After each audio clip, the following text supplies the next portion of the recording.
Well, we're way my bad. hey, it's all good. I'm live too. We're good. We're good. That is the intro to our show. Is Yes. who gets to go live first? And I had some happy fingers, kind of like Ludwig had on the back nine around TPC Sawgrass today, Darbo. What a Yeah. crazy day of golf, man. That was some of the best golf we've watched in a long time. Like entertainment value, shot making, Mhm. drama was good.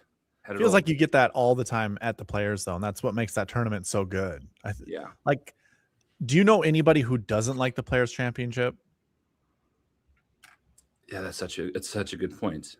Because They're you're gonna trying to get make it too much of a big thing though. They just need to let it keep doing its thing. yeah. Well, okay. That's like okay. That's the thing you'll hear the most is this the fifth major or not? Okay. Minus that, are there any complaints that you hear around the industry about the Players Championship outside of it being a fifth major being overhyped? No.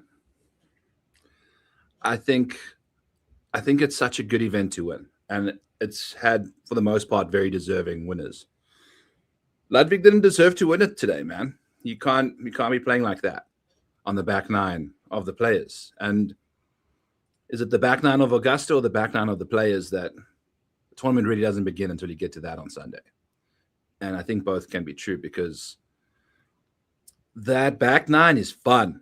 It is fun. 11, like Ludwig was sitting in the middle of 11 fairway just thinking, man, this is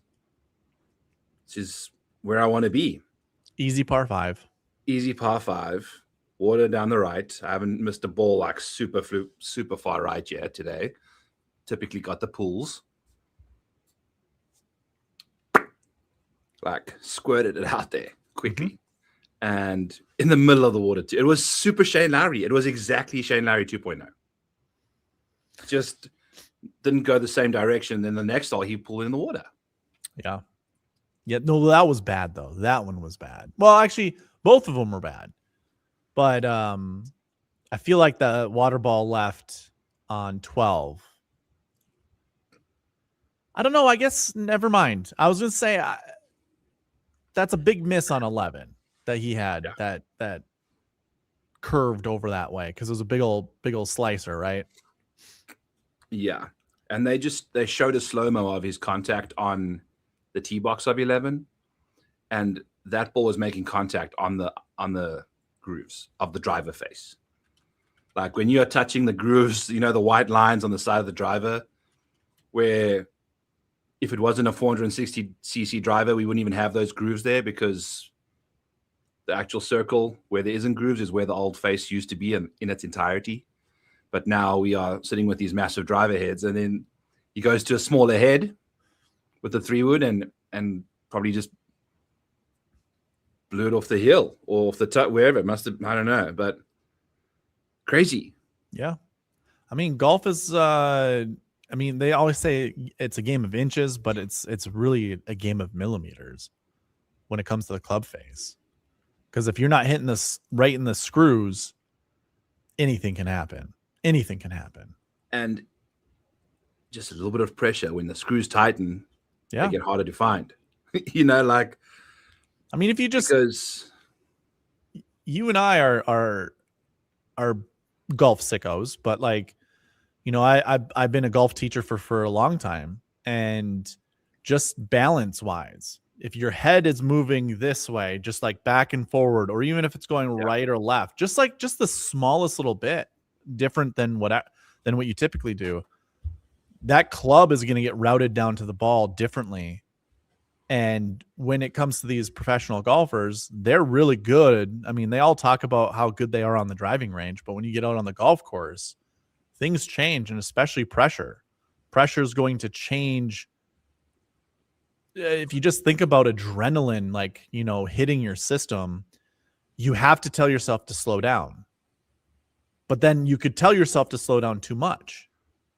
So it's all mental, and it's like if you've been there before, that's how you can kind of handle that, you know, those nerves. Whereas Ludwig didn't, Cam Young did. Yeah. And you could almost say Cam Young, I wouldn't say he was forged and fired during the Ryder Cup, but that kind of, if you've ever been in that situation and had to, perform under that spotlight, and it was super important for you to do what you did, I mean, the rest of the game of golf seems easy. Dude, you mentioned Ryder Cup. Like, look at this leaderboard from a Ryder Cup perspective. I know that all the best golfers are in the Ryder Cup, Yeah.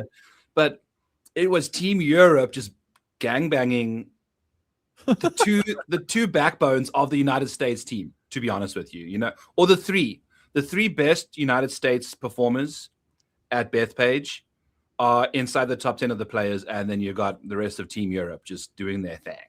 Yeah, good call. Like, it's kind of crazy. It's kind of a crazy situation. And, when he made that putt on 17, today in the final round, I was like, give us a moment like we saw for the Ryder Cup when he sunk that winning putt. Mm-hmm. When did we speak about Cam Young? Was it last week? I don't remember. Or I don't know. I've been on quite a few shows, so I might have some like all sorts of stuff mixed in there. But I definitely mentioned like the putt from Cam Young beating Justin Rose. I think that's who he beat. And Rose looked good for a little while. We'll get to that. But I mean, look at this round today. One bogey on 6. And 6 is a tricky hole. It wasn't. It's playing 1/15th over par. So for him to do what he did today was like super solid. It was super reliable. He made a couple big putts here and there, but never had to make a big putt for par. He just kind of played pretty solid golf today, man. Like well under control. Really helpful for him. And I go over like marquee tee times in all my strategy videos, and I do explain what they are. I explain all that stuff. But when it comes to like showdown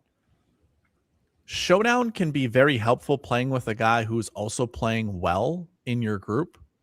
So like, whereas some people might say, what's the difference between showdown and the marquee tee times that you cover? It's like, well, showdown is just one day. If you play with, a group of golfers for multiple days in a row, you might only hit that draft off of somebody one time in the entire tournament you play with that guy. And I think Cam Young and Matt Fitzpatrick, they played together today, and Fitzpatrick was laying down the rubber on the road. Like, he was hot. Yeah. And so it wasn't until his bogeys towards the end, because he was kind of in the driver's seat to take Ludwig down until Cam Young came back. But when you're playing with the person, as opposed to looking at the leaderboard and seeing who's ahead of you, who's behind you, when you're playing with the person, you get the front row spot.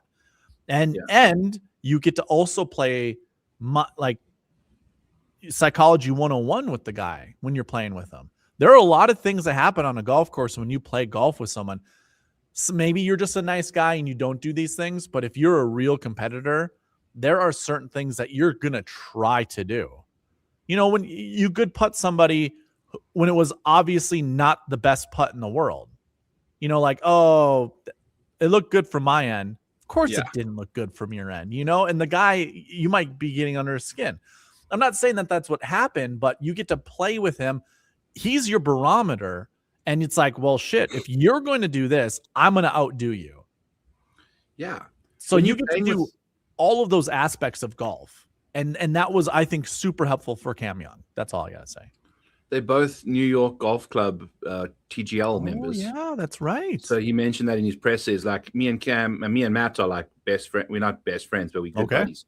They hugged each other after the round. Like Fitzy was actually genuinely happy for him, even though it's who he lost to, So I think that got them there because they were just it's mental, because we all know Ludwig was the best ball striker of the tournament so far. We all know Thor could have the round of the day every single day. Mm-hmm. But they kind of like JPD says, yeah, like they toyed Thor early eject, on hole 4. That also, yeah, that's a good point that he brings up, because it's Byron. Have you ever played with anybody who's made a snowman on a par 4 or a par 5? Doesn't really matter, but makes an 8. You are the person that I should be asking that to since the last time we played. Like, well, so I because have been in that I am that guy. situation, and not with you. I'm not this, but I've been in competitive golf where one of the better golfers, had an unfortunate situation, doubled down to try to, save par, hit a really bad shot, goes OB, then has to, redrop, hits the tree in front of him and goes backwards. And as this is happening and it's unfolding, you're just like, oh, dude, come on, buddy. Like you start feeling bad for the guy. So it's not only that, but so I'll say this too.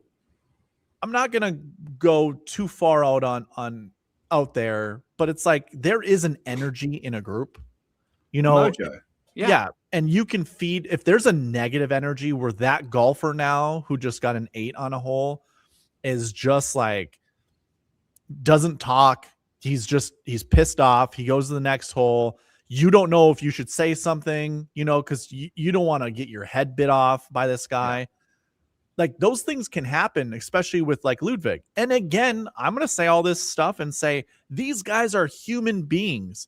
Despite them being professional golfers, no one's really a professional psychologist in sports. Like these guys don't know how to just ignore what's happening, or, like this affects them. This type of stuff does affect them. So yeah, Thorbjornsen getting an 8 on hole 4 probably put something into Ludwig to some extent. Maybe he doesn't care. Maybe he's just like, good, I don't want you anywhere close to me. But when someone's making this amount of bogeys and double bogeys that you're playing with, that is difficult to 1, feed off of, and 2, ignore. Because like it's just Can I hit you with a crazy stat? Yeah. Ludwig, his last, I think it's 7 or 8. 6 of his last 7 under par holes have been par 5s. Like he was making a living off the par 5s, and he lived by the sword, died by the sword, because that's where he made that really bad swing on the 11th. If you take a look, his last birdie of the day was the 2nd hole on hole 2, the par 5. Okay, and he made a really great, and kind of like what a great shot there. JP Del Frio in the chat said, if you go back down to Thorbjornsen, so like here, this is Ludwig's scorecard right here. You're right. Birdies 2. What does he do on 4? He bogeys it. What does Thorbjornsen do on 4? We just had his scorecard up. Quad, he gets his 8 there. Then if you looked at Thorbjornsen's scorecard all the way through 18, like you just saw Ludwig's there on the screen. You saw there was no birdies from Ludwig, but here's Thorbjornsen. It is a psycho scorecard. It is bogeys and birdies. And sure, the birdies are those you want to see. And Thorbjornsen had 2 in a row at one point in time going into hole 11 for all the showdown guys out there that are, hoping to get a birdie bonus. Oh, bogeys 11. And again, I don't know who hit first. Does anybody remember who hit first on hole 11? Well, if he made a birdie on 10, he was going to be ahead of Ludwig. In the fairway. So, like, what did Thorbjornsen do on that hole? Did he also put it in the water? No, he only hit 304. What did Ludwig did he hit first? I'm looking it up right now. I'm going to see. Ludwig hit it 306, so in the fairway. These things matter. So Michael Thorbjornsen hit it first and hit it. It was clean. He hit it clean. Yeah. He hit it in the bunker, but it shouldn't have. It shouldn't have scared Ludwig. I was only bringing this up because if Thorbjornsen hit a really bad shot first, and then Ludwig had to go up there and hit the shot right after that, seeing what happened, maybe that's what caused a little shakiness. But no, that's not the case. Next, under par hole for Ludwig. Hole 11, eagle, round 3. Hole 9, birdie, round 3. Those are he shot under par and made 2 holes where he went under par, like par fives. I will say this though. There have been tournaments that Tiger Woods has won where his par 5 scoring was like -12 for the tournament, and his winning score was -14, -16, or something like that. Yeah. Well, this is what you need around here because all the other holes are pretty tough. You got to dominate. Same thing with the API. You got to dominate. And look here, the 18th birdie on round 2. Before that, it was just 3 more par 5s where he was scoring. And then, we got off to a really hot start. But again, like 1, 2, like barely any birdies on other holes, like kind of insane to think about. Also minimal bogeys, which is very impressive, but it just did feel like he was redlining it while looking in control. Like he was just landing in the right spots a lot of the time. The 2 eagles he had in the second round, I think, when he chipped in, like this eagle was just barely outside the bunker. Instead of being in the bunker, he was standing in the bunker, but chipping from the grass. And then he chipped in, I think, on 4 as well, when he was just outside of a bunker. Like it was just so close, but I think it just got too fast for him, Eric, down the stretch for old Luddy. Like you cannot, especially when your driver is your number 1 weapon and you're long, like your ball striking is that jam. Yeah. It wasn't good, man. Like this is a really bad round of golf. Well, actually, hole 9, I feel like was a pivotal moment where not birdieing that hole when the hole was playing easier than I think any of the other days. I think he was still leading at that point in time, but people are creeping closer to his score. Yeah. And so when you get to 11, and let's just say he knows what you are proclaiming, he knows he's getting all of his strokes back on the par 5s. So that makes hole 11 that much more serious, or that much more important to birdie it. Yeah. And so, again, 9, he doesn't birdie. 11, hey, hits a good drive, green light to the green. That hole plays perfectly for a fade. That second shot and how that green is situated plays perfectly for a fade. Mm-hmm. I can't imagine he wasn't licking his chops. Like this is, I could eagle this one, or I can easily birdie this one. And then maybe you get too far ahead of yourself, like literally and figuratively, because that's what will cause a ball to go to the right, is if you get too far ahead of yourself. And maybe it was just a lack of focus just for a split second. And that's all it takes in golf. In his interview afterwards, he said 2 quick swings, which, could be a lack of focus, or it could just be the nerves. Finally, you've just been holding off this lead for so long, because he was holding it off forever. Like for the majority of the tournament, he was out front. 12. I'm sorry. Go ahead. No, he was just doing a great job holding off everyone and keeping it together. One crack, and then the dam starts bursting. That's just what it seemed like. And seeing, to me, hole 12 makes a lot of sense as to what happened from hole 11. Hole 12 could be a little fiery swing. Like, I can't believe I bogeyed hole 11. Like that's so stupid. Yeah. You go up there and you just swing a little harder. And yeah, I mean, in the famous words of Dustin Johnson, if you want to make the ball fade, you need to make sure it fades. So make sure it fades. I am going to let you pull up your DraftKings results, Darbo. You want me to riff for a little bit? I need to just put a cover in front of the vent here because I'm starting to sweat 20 minutes into the show. Okay. Woo, it's hot. It's hot in here because we've got to get the air upstairs. But the vent, when I close the door for the show, this room it's like, yeah, I've got 2 vents in this room. So. I hear you. So, JP Del Frio in there. I think you asked Retail Ripper said, how'd your lineups do in your bets? I also have people in my chat wondering how I did. I put $111 in and I won $189. So we profited. This Saturday, by the way, I was winning $360. Ooh. Golfers that did poorly for me, that helped me lose a lot of the winner take alls, because I have Denny Berry saying, "Hey, I was just behind you in some of the winner take all contests."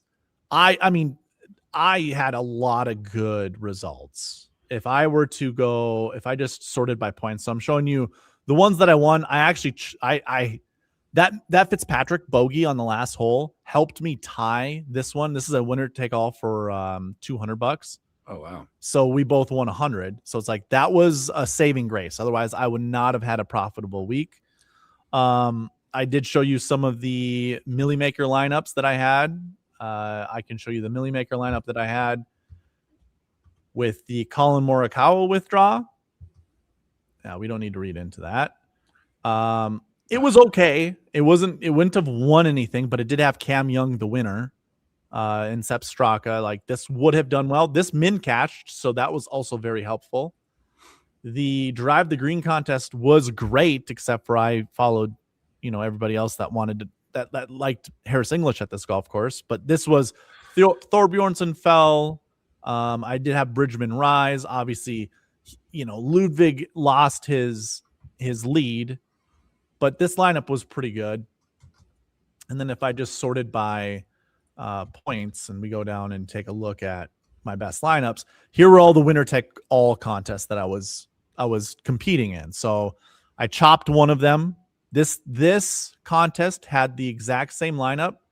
So if I just click through here, you can see I put the same lineup into 3 contests. Hey, maybe it wins all of them, maybe it doesn't. Like this one contest I got first, the other one was second and third. And then you can see I did the same thing for these 3 contests. That was really close. My best GPP lineup was in the Dime Time, followed by the Quarter Arcade, and then you had the winner take all contest that I had here. It was good. I had live high-end finishes, dude. I had a lot of action over the weekend. Like there's a couple other. I can't sort this out so you can see that where some of these are other different types of winner take alls, like the $1 winner take all for $100.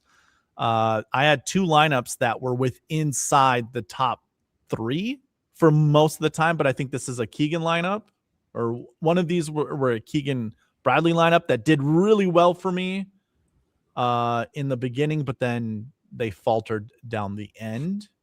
Yeah, I can't remember which ones they were, but yeah, it was great. I thought I actually put way more Colin Morikawa in my lineups than I originally thought.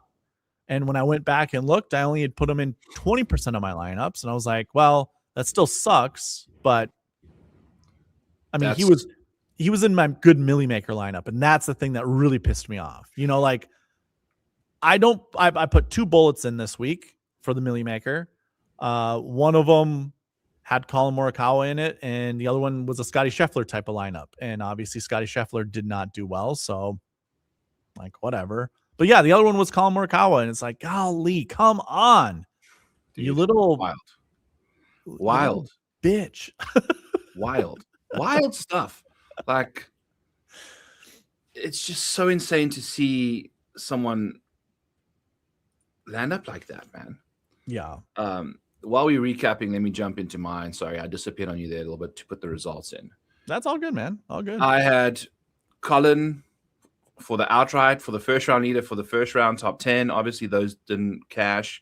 They didn't cost me anything either. Shout out to DraftKings who refunded all of those bets. So they were no blood, no foul, but it kind of just set the whole mojo off for me because I just couldn't get a read on the tournament at all. And I struggled in Showdown. Like, I think I lost like every single Showdown lineup the last 2 days. It was brutal.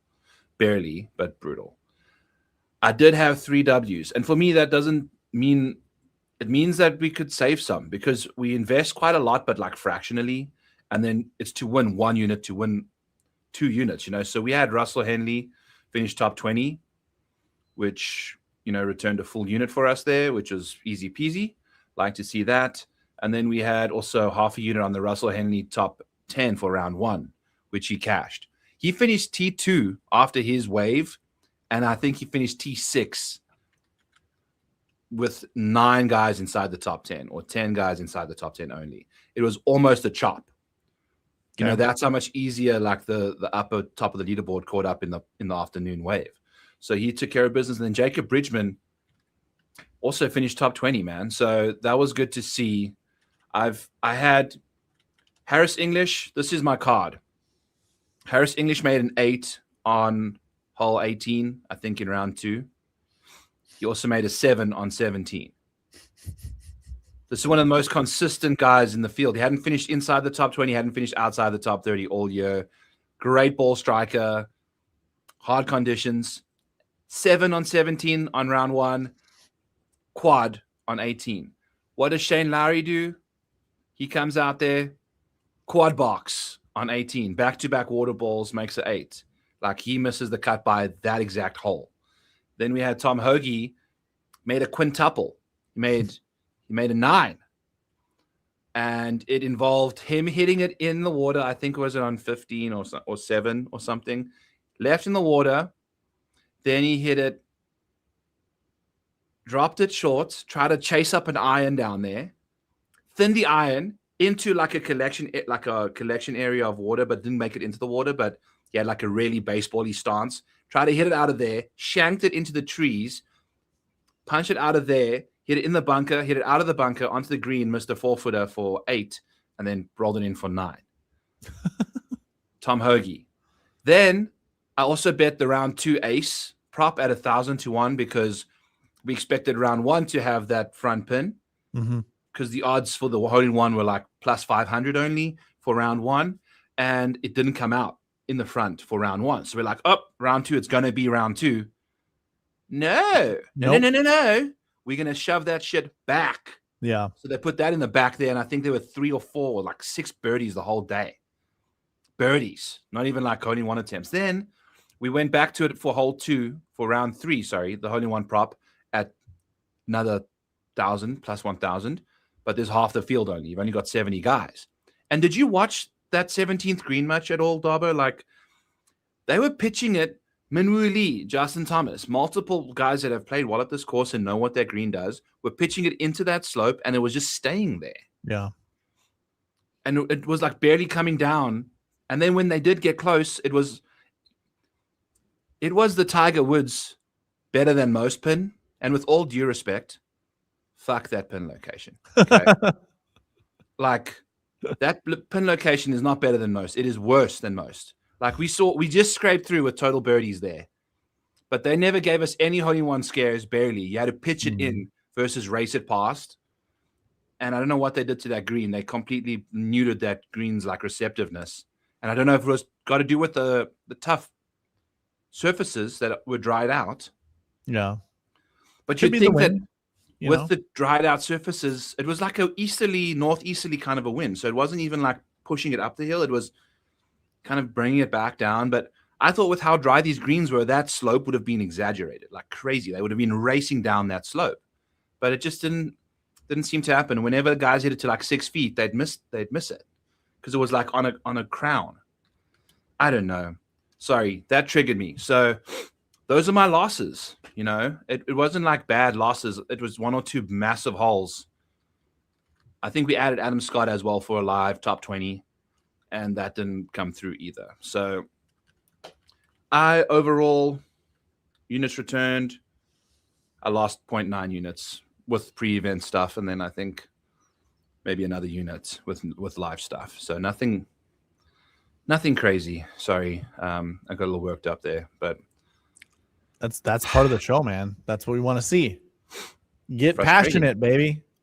I'm not. Did you see someone comment on the Fantasy Golf Degenerates that I don't bet my own money, and I'm not passionate? I didn't see that. No. Someone claimed in the comments that I'm not passionate about it, and I don't bet my own money, man. Oh boy, what a accusation! Like, literally share all my slips in the Discord after I've won, and if there's anyone more passionate about their stuff on a camera, let me know. You know, I'd like to meet that person because I feel like I'm usually pretty up there with enthusiasm. But anyway, Darbo, should we get back to the leaderboard? We're kind of jumping around. Yeah, that's fine. I think we're doing just fine. You know, like we're good. My stat fish of the week was Xander Schauffele. He finished third. So I got pulled into the pond. But I broke the rule of stat fishing someone that checked multiple boxes. Oh, And you stick with the stat fish that all the stat fishes I've given out checked 0 boxes. And I would have gone back to Patrick Hanley this week because he was priced the right price again. I'm not going to try and catch the same fish. We just released that guy. You know, I'm not here. Gotta swing big. I'm not here to catch the same fish. So I'll stick to the process properly, but he bit me. What do you think of Xander, man? Like he kind of like kept himself in that comfort zone of being backdoory, possibly. You know, like at one point he was outside the top 10 until this like 15, 16, 17, 18 run. This was a massively impressive run down the stretch from him. well, I feel like Thursday's round for Xander. I don't think he missed a fairway, right? That was no. What's the craziest part about it is he hit 5 fairways in round 1. Was it round 2?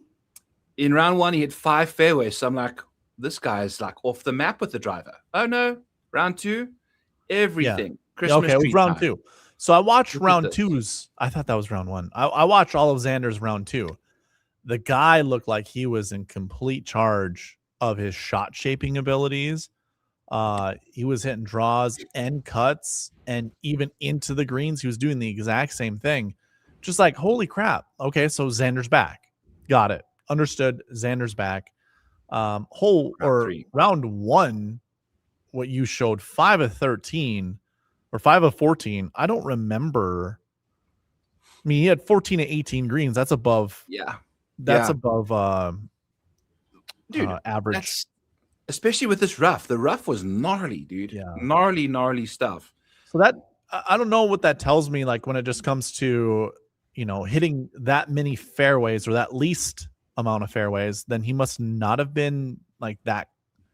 Maybe he was in bunkers, you know, and hitting out of bunkers aren't as tough as hitting out of the rough. And if you hit in bunkers, then that's also where you're going to have the worst off the tee adjustment. Because if you just hit in the rough, it won't be as bad as hitting into the bunker, believe it or not. Even though the rough at this course was tougher, bunkers are always going to be tougher to hit out of on average than rough. And it doesn't go by the tournament when it comes to these adjustments. So the adjustments happen round by round, but it goes by the score. So it doesn't matter what happened off the tee or in the bunker or in the rough. Anyways, so yes. Welcome back. But Xander looked in complete control of his game. And like when we get to the Valspar a little bit later, it's hard. He's going to be the favorite for a good reason, but it's also going to be hard not to play Xander because that's a tournament he's won before. And it's like, it just looks, this game looks really good right now. You know, he hit in 2 rounds of golf, he hit 25 fairways out of 28. That was, for someone he's not necessarily that accurate, dude. He's not a very accurate driver of the golf ball. And when he was younger, he was. Yeah, but since he's added distance to his game, yep. You know, all of these drives that he hit fairways, I mean, are going over 300 yards for the most part. You know, like a couple of them are layups, but 330, 322, 321, 307. Like I actually saw him hit his 3-wood or mini driver, whatever he has, off the tee. Like, I think it was 300. I think it was it was 300 something. Yeah. Because he gets into the 180s easy with ball speed, you know. Yeah. So, but again, today hit only 6 fairways, you know, and he. I mean that ending, that finish though, that's something also to make note of. It's like he wants to win the thing, and he's able to, you know, kick it down into gear in order to do that. That is good to see. Outside of the Bay Current in Japan, when everyone was sleeping, we got to go back to the Tour Championship and BMW Championship of 2024 for Xander Schauffele's first top 5 in a PGA event of magnitude. Like, this was the last time he played substantially good golf, and it was probably the last time prior to the Zozo, where he wasn't injured. So he's finally starting to find some. It's taken him over a year to really get it together, because He won in Japan and played great, but like getting into that competitiveness of having to. I said on Twitter today that Scotty's biggest problem right now is not winning tournaments; it's playing well enough to win the tournaments. Like whereas Xander, I think his problem is competing. This is the first time he's broken into the top 5, and he's had multiple chances to just win a tournament or stay inside the top 5 the last little while, and he's kind of struggled. And this was, if you take away this final stretch of golf, he falls to T9, which is T8 kind of thing, which could have been another non-top 5, So shout out to him. He balled out way more impressively than I thought he would be. And he was the best of the expensive guys up top. So let's should we check out the optimal lineup? You want to get into Sudarshan Yalamaraju as Sure. Bryson in your chat brought up? Sorry, doing a horrible job of navigating here. Did we already do the Yalamaraju guy? He's been cooking these events. Yeah, he has been. I mean, today's round, I think he made the cut on the number, right? 72, 73. So he was +1. Yeah. And then he just went nuts. He made 2 bogeys in the final 2 rounds. 1, 2, 3, 4, 5, 6, 7, 8, 9, 10, 11, 12 birdies around Sawgrass. That's nuts. That is some really impressive stuff. And to shoot -4 today was this 18th hole was gnarly, man. It was a gnarly hole today. And it bit a lot of people. So he bogeying that one was a tough one. A lot of it, I mean, just fantastic ball striking. It was that good. Top 5 for him actually has to be huge for everything. Payday, FedEx Cup points, like 216th in the world. He's 67th in FedEx Cup points. I mean, that'll all be updated. That'll be updated. Yeah. He's going to be signature event bound probably now. Oh yeah. OWGR points for this dude is going to probably be top 100 now, maybe. I don't know, maybe just outside. I don't know how many points you get. Well, I'm overreacting a little bit, but Daniel Berger getting second at the API last week got him into the Open Championship, automatically qualified him. I don't know exactly how, but it was because of his finish at the API. So I don't know if there's like a top 5 or top 10 at these signature events that just get automatically qualified into the majors, but I think it is. I think Ricky Fowler got into the PGA or something by finishing the highest placed guy inside the top 10, not previously exempt. Oh, yeah. That's usually how that works. Yes, that's exactly kind of what's going on. So maybe that's how this guy's how would that look? Exempt, not exempt. Maybe exempt, maybe not. So exempt. Well, Bridgman would be exempt because he won. He's won the Genesis, dude. Obviously, I mean, what's Jacob Bridgman? He's 22nd in the world. My bad, Jacob. By the way, Jacob Bridgman, he's a baller. He finished 5th. If you don't play the 16th hole, this man could have finished 2nd. Okay, which is such a silly thing to say because 16th isn't even that hard of a hole. I know. He hit in the water 3 times this week. Oh my God. He played a level par, hitting it 3 times in the water. He hit it in the water today. Hit the green. I think he's hit the green every time. And 3 of the times it's like bounded through. So missed it today, hit in the water and made a bogey. Yesterday, he made a birdie after hitting it in the water on approach. So hit it on the green, bounced it through, dropped on the green, made a bomb for a birdie.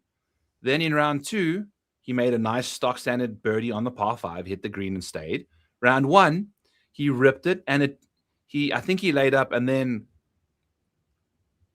it just bounced through the green. He just couldn't figure out the firmness of that green. And that's like 3 shots he gave away, man, which was like right in the mix. So that one hole completely cost him. But Yalamaruja, I've bet him, by the way, let's go find him. while we're talking about him, he's just playing like, if you're just talking about someone that's the wrong price who's playing way too good at golf right now, it's him. Because you got to go. I can't even find his name. How the hell, Yella? There we go. 80-1. He was 100-1 a little bit ago. So still, 80-1 is a fat. Look who he's next to. He's next to Bez, McGreevy, Masner, Jaeger, Bud Coley, RNP, Benj. None of these guys are doing shit right now. Like he's been playing well, Yeah. He reminds me a lot of Ben Silverman when he came on tour. These are the events, not so much the players, but the Valspar is where I've seen Silverman's name at the top of the leaderboard before. It's just a young Canadian coming into these Florida swing events and playing well. So I don't hate it. I also don't like it. It was 100. It was 100-1. 101 is good. I just I saw Sunjay was on that list. I know he's struggling. Well, that just goes to show you, what is he doing here? He just finished 17th. I just pulled it up here a little bit ago. Well, he just finished 17th. Aren't the odds kind of swayed by what people are what the public is doing? Maybe there's a lot of bets already down on Yellow Miraju. Well, yeah, he's gone from 100 to 80. So people are coming in, and I wouldn't be surprised to see him probably around the Alex Smalley, Aaron Rye, Wyndham Clark range. Maybe he finishes around 50. I'd say. By the time all Alex things are said and done. I like that for Valspar. I know. Well, you don't ever bet that, man. I don't bet. Yeah, I'll have to get into it to understand it a little bit better. Yeah, we'll get there. But we're jumping the gun. Yeah, we kind of jumping across everybody. Jacob Bridgman, we just spoke about. We haven't spoken about Bobby Mack. Backdoor king. Bobby Mack back. Mackey's backdoor attack. It's just he loves the Mack attack from the back. Yeah, Mack attack from the back. The back attack, Mack. And 72 in round 1, 72 in round 2, 65 in round 3, 69 in round 4. He's a slow starter. He's one of these guys that if you just get that diesel motor churning, we are ready to rock and roll. So he's John Rahm light. Mm-hmm. He's the same. Yeah, I guess you could say thing fires up him as Rahm gets fired up. They're both emotional little bitches. Yep. That if they're playing bad, they get worse, but if they're playing good, they get real hot. So that's my take on it. Yeah, doesn't surprise me. He's a good golfer, one of the best, or top 50 in the world, top 10 maybe, OWGR. Yeah, top 10. Yeah, so it's it doesn't surprise me that he got hot. It wouldn't surprise me if he found the water 15 times on one round, so. Yeah. Hala Nico Echeverria. I mean, wow. Yeah, well, that's Nico's game, man. Yeah, that's his game. Tommy Fleetwood, I think this is his first top 10 at the Players, and also just kind of backdoored his way in there. He shot. This is the crazy week that the optimizer was just spot on, because it started with either Fleetwood or Xander or Colin, unfortunately. But it started with either Fleetwood or Xander, and the next golfer that it chose was Cam Young. But Cam Young was the darling for, I bet, everybody's models. Being $8,100, it's pretty easy to put Cam Young in your lineups. You just had to eat the chalk, and that was the big thing. So it was nice. I think that's where I got a lot of my lineups from, is starting with Fleetwood, which was really easy because it was also really easy to fade Scotty, who has just been struggling, since forever, but good on Fleetwood. This is a golf course that I feel he doesn't really shape the shot a lot of different directions, but if there's a shot that it favors more than another one, I think it is a draw, especially off the tee. Yeah, or just hitting it straight. That's what Tommy does. He just hits it straight, which makes too much sense. But again, if you take a look at what he got up to this week, he just couldn't putt you. Tita Greeny was on fuego this week. That's Tommy's MO. Tommy's MO. He led the freaking field. Yeah. He's notorious for being bad at putting. By the way, Rio had said Satsune. The assassin. The assassin. Any other names we want to chat about as we're scooting down here? Sepp Straka,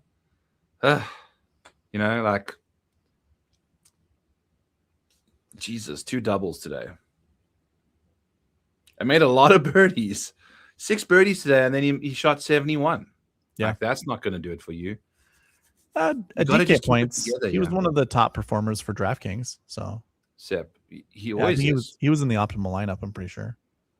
JT is surprising. That actually is a name worth considering, like a conversation. He goes from shooting 14 or 16 over at the API, dead last, like just the worst, an embarrassing score for a tour pro. Let's put it that way. Correct. Yeah.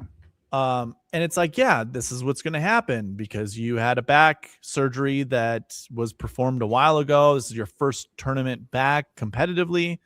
That was the API I'm talking about. Now you go to the Players Championship, which arguably is tougher, or maybe not so much tougher. It's in the same boat as API when it comes to like how tough the course is. How in the hell is JT even going to perform? Despite, like, the only thing I could think of is he just loves the golf course. And I don't want to get to Scotty yet, but Scotty made a presser on Tuesday talking about how different the API is versus the Players Championship. That in itself, just listening to that conversation, I quote tweeted it on my channel or on X, where he was talking about a lot of things, but he was talking about how different the approaches are into the API than the Players, and how the Players is a bit more receptive, like, or at least from tee to green, it's more receptive. Whereas at API, you have really soft fairways that don't really roll out, but then you have one of the firmest greens on tour. So it's like you had to launch the golf ball higher and you couldn't flight anything. So he was always having to hit really high shots. And maybe that's also what JT knew as well. And that's what he was trying to do at the API, which maybe that's not his game at all. I haven't dug into that, but coming to the Players, Byron, I wanted nothing to do with him. I think I owned him in maybe one lineup out of 100 that I built. And I put that in a whole different, like I just put it in a lineup to try to win my money back. Like that was it. I don't want anything to do with Justin Thomas. And then he just showed up and balled out. It's insane. And what I was worried about, and I do think this was a much better course for him anyway, because he's for the good or not, he's a ball shaper, a shot shaper by heart since Tiger told him he needed to hit more shots. Yeah. This golf course demands those shots. So he's applying the shot you need to hit for this shot each time. Whereas I think other courses, he's trying to shape things for the wrong reason. So that could be like a philosophy as to why he plays well at creative courses and while in the wind, because he hits really good shots, So for him to have hit it in the water yesterday on 6 while trying to flight it low, I think that was just a bad shot. I don't think he was not entirely in control of his golf ball, but he gained 1.5 strokes in round 1 off the tee and 2.5 putting, which not necessarily JT's MO. You're expecting those 2 middle stats around the green and on approach to be what he gets done. Round 2, back to the normal stuff we see from Justin Thomas. Neutral off the tee, which is still above average for him. Nice with the irons, nice around the greens, putted well. Then we started seeing some cracks. The driver started losing its cool a little bit. He had one in the water, obviously. And for him to have only lost that much with all of that coming off that one tee ball really is actually still kind of impressive. But again, the short game loosened up a little bit. And then today, he just did it, man. He got up and down from where he needed to. Scrappy does. 72 today to finish 8th, which in your second tournament of the year after finishing DFL was... Listen, that's a hats off, man. That was impressive. He looked more in control of his golf ball than Scotty Scheffler. Let's put it that way. Yeah. It actually looked impressive. For I guess my expectations of him were low, to begin with, and it's like, geez, man, good for you, dude. Yeah. I mean, he hit 12 greens today off of 4 fairways. So I think, kind of just saying, I think someone said he loves JT for Valspar, J Hood. I do too. I think he was 28-1 or something like that. We can dive into that a little bit later, but I think there you can get away with a bit more shots out of the rough. You can show a bit more creativity because, I mean, this golf course, if you're missing the fairway, like the fact that he birdied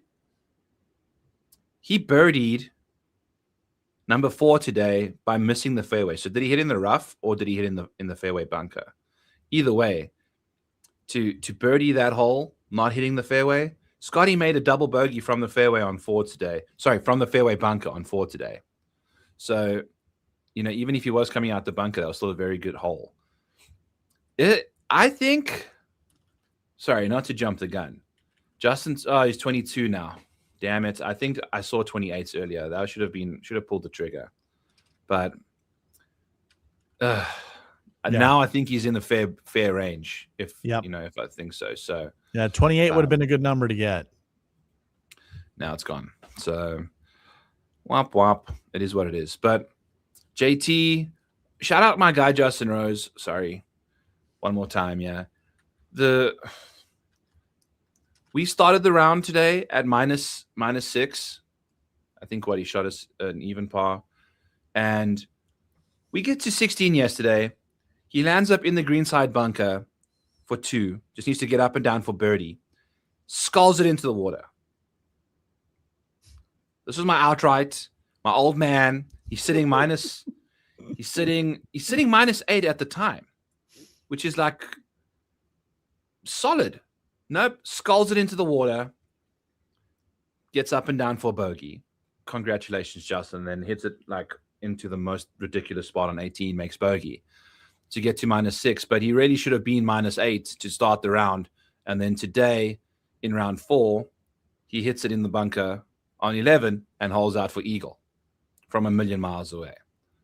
So it just shows you what he's capable of. And that kind of sums him up. And then 2 holes later, he hits it in the water. So, like, it is what it is.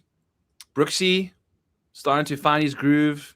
Classic double on 18 I just don't think he's close. He's really, really close. The irons I thought he looked good. The irons are really, really good for Brooks Koepka right now. I mean, I don't think ball striking for Brooks is good. Yeah, it is. I think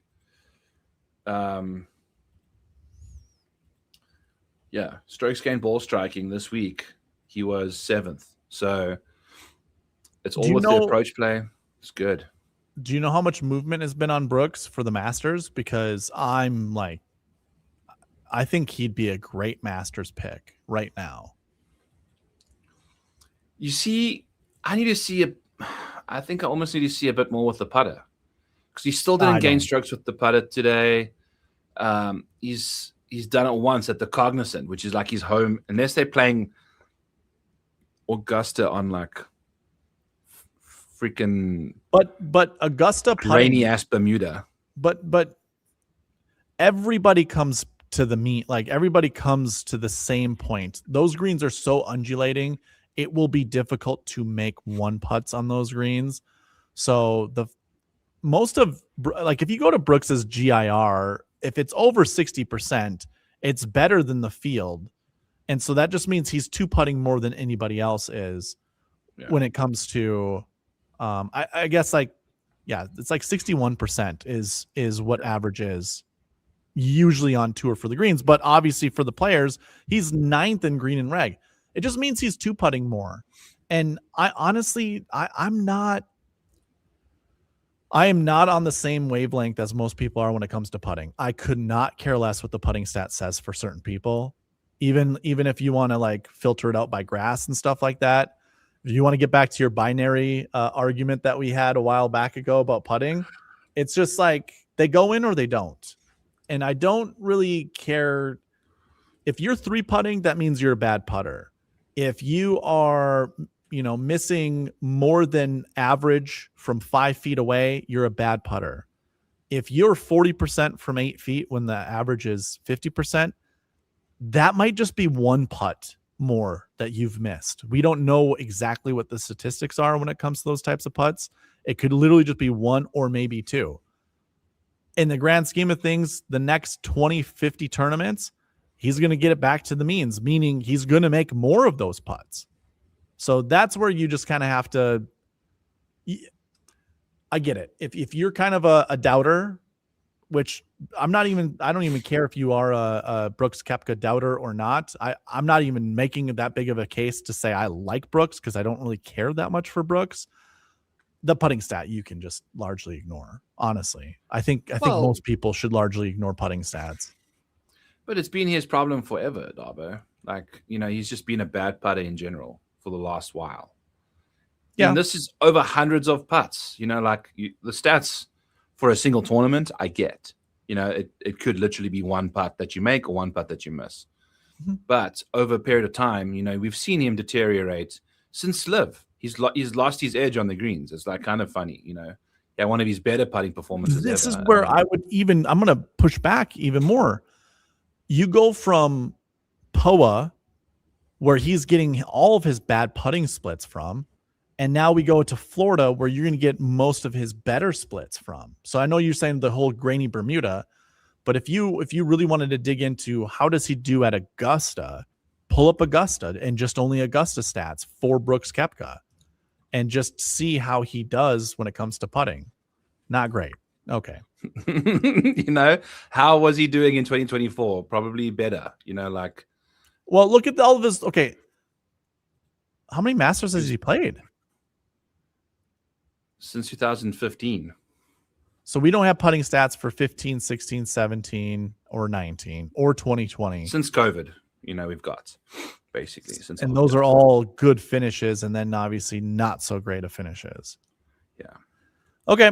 I mean, I guess this cools my argument down for Brooks Koepka, but I still think there is a headspace that guy's in that I'm not even saying I can feel it through the monitors or the TV or whatever, but it just, the train is chugging. Like it is, he's going to put a performance together pretty darn soon. That's going to be like just out of the world. Like I kind of feel like he will win a tournament this year. He's 40-1 to win the Masters. And I don't know where was that at the beginning of the year? Was it still 40-1? If it hasn't moved, maybe it's worth getting on, or I don't know. I don't know if those odds are going to get longer. I don't know. I don't see them getting not. He's been playing pretty mediocre golf. If he plays really badly the next couple weeks, I don't know if it'll be enough for it to go backwards. Maybe it goes to 50, whatever. But what is he at the Valspar? Brooksy is 28-1 at the Valspar. Now, that seems like a good bet, honestly. We were just talking about JT being 28-1. Well, yeah, I would have taken JT over Brooks all day. And I'm contemplating seeing JJ Spahn again. But he's only 30-1, which is not nice. Like the way he's been playing, I would like him to be a little further back. So here at 37-1 seems a bit more. Whatever. Let's check out some other names. Any other names you want to chat about? Corey Connors, perennial passenger. The only guy I want to talk about is Scotty. Okay, I do, of course. Let's chat about Scotty Scheffler. Let's scroll a little bit to find him here outside the top 20 there for the second consecutive week. But guess what? It's still top 25. Yes. Yes. But if you extrapolate the field to go from 120 to 160, it doesn't matter. It doesn't matter. It does matter. Of course it matters. No, it doesn't. When it comes to top 25s, when we look at Tiger's top 25s versus Scotty's top 25s, I could go back and say, oh, wow, top 25 in a WGC. Well, if I were to extend that out to be 156 golfers instead of 65, Tiger's 22nd place at the WGC whatever would end up being 30th place. But it's not going to. It's not going to.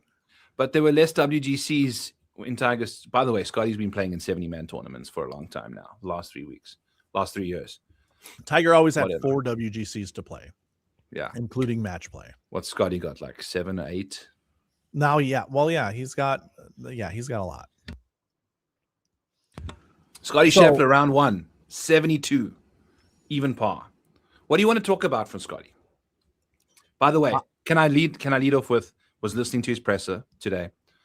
They asked him, has he committed to any of the Texas swing events? And he says, not right now. I'm not committed. Really? If Scotty Scheffler, I think he's played the Houston pretty much every single time he's had the opportunity, right? Because Scotty doesn't play the week before a major if he can help it. Yeah. But he plays his Texas events. You know, if the Valero was when the Valspar was, he would likely be playing Valero, Houston, taking the Valspar off. Yeah. Scotty has played the Texas Houston Open every single time he's played. Every time he's been on the PGA Tour, I think since 2020, he has played the Houston Open. It's a Texas event. He will play it. He said he's not committed to it as of right now. What have we been talking about, Darbo? What in Scotty Scheffler's world would stop him from playing a hometown tournament? Having a kid, most likely. Having a kid. I'm telling you, I think we've figured this out. Like he's. But I also have another thing to point out too. Yes. I don't know if did we talk about the driver last week? Yes, the QI4, which we're seeing it go left on him, and now he's gone back to his other one. Dead positive about this now. Like I am about. I can feel it in my bones. That the QI40 has been screwing with Scotty Scheffler's game all throughout the bag. And again, as much as he's a consummate professional, he's just that driver is causing him issues. So he went back to his old driver, you think? Right? Yes. Okay, so let's put it this way. This is anecdotal. I'm using my own fitting. I had a driver fitting 2 weeks ago. I went in there kind of already knowing I wanted a Titleist driver. So because I'd been practicing with it pretty much the whole year before. I've been borrowing a buddy's GT3, and it feels so good. It looks good, all that stuff. So I was like, I want this one. He's like, well, my fitter goes, are you open to trying other drivers? And I said, yeah, of course. I'm open to hitting other drivers. I want the driver that best fits me. You're in an open relationship with your driver. Right. So he sees me hit my driver, which is a Bridgestone. It's a 20-year-old club. And my misses were slightly off the toe, just slightly off the toe. And they were going left. A lot of my drives were going left. I thought it was an aiming thing on my end, but my miss does overdraw. And that might be because I'm hitting off the toe. Like, sure, makes sense. So I might overdraw it from time to time. I rarely ever, I never cut the ball unless I'm trying to cut the ball. So my stock shot is a draw. He goes, okay, let's try you out in these Titleist drivers. I hit the Titleist drivers. They were great. I try a ping driver. I overdraw the ping drivers. He goes, I think we know what to do. We're going with the Titleist. And I go, well, hold on. Why are we not trying TaylorMade drivers out? He goes, TaylorMade for you would be the worst driver to have because your tendency is to miss left. These drivers miss left even worse than any other driver that's on the market right now. And I was like, really? He goes, that's why you don't see some of the top tour pros going to the newer drivers for TaylorMade. Yeah. And I was like, wow, okay. And it didn't dawn on me until that next week's tournament, watching Scotty play, he missed his left. It's like, yeah, his whole thing is a miss to the left. All right, Byron, we're trying to fix your miss to the left. All right. So there are a couple things we're probably going to do. We're going to think about swing path and we're going to think about hand position. Okay. We're working on that with the new driver. We kind of got it dialed down.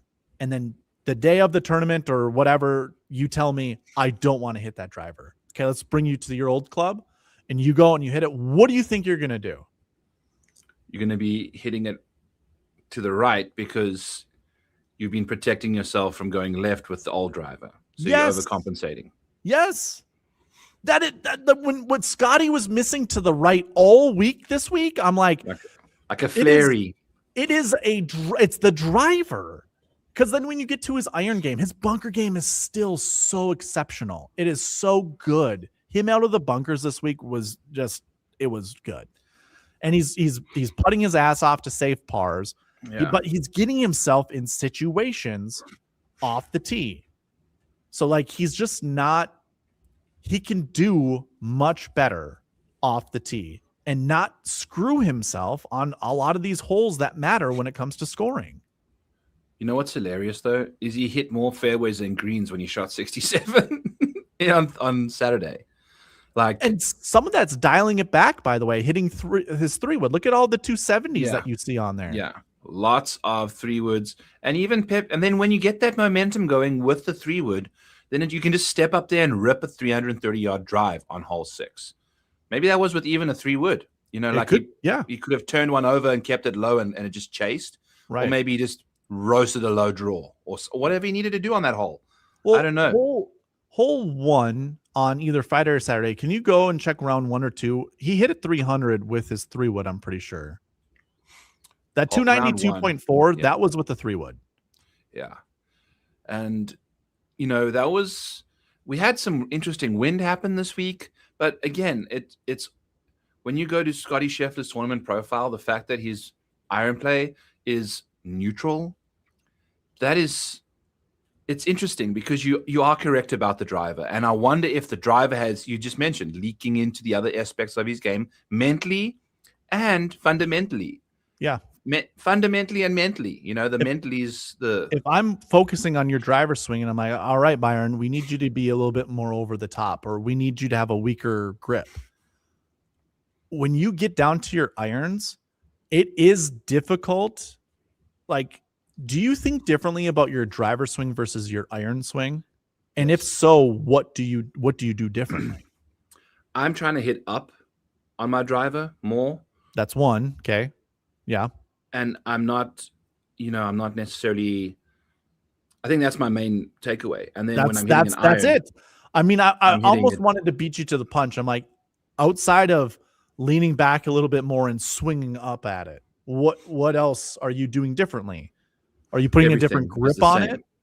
Are you changing your swing path? Are you changing your swing path?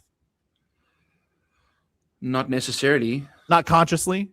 Like not consciously? No. Yeah, no. So you're putting the same golf swing on. So when you get to your irons, the only thing that's really changing is you're not trying to hit up at the ball. Your shoulders become a little bit more level. So that also can cause issues, especially if and you might be able to, for a while you're on a golf course, tell yourself, I need to weaken my grip only with my driver, but when it comes to my irons, I need to let it be neutral or maybe make it stronger. You can remember that for so long, and then it's just going to naturally forget. You're just naturally going to forget it, you know? So it's like, yes. So I'm kind of doubling down on what I said, but also piggybacking off of what you said. I do think it is caused by the driver, and it trickles out through the bag.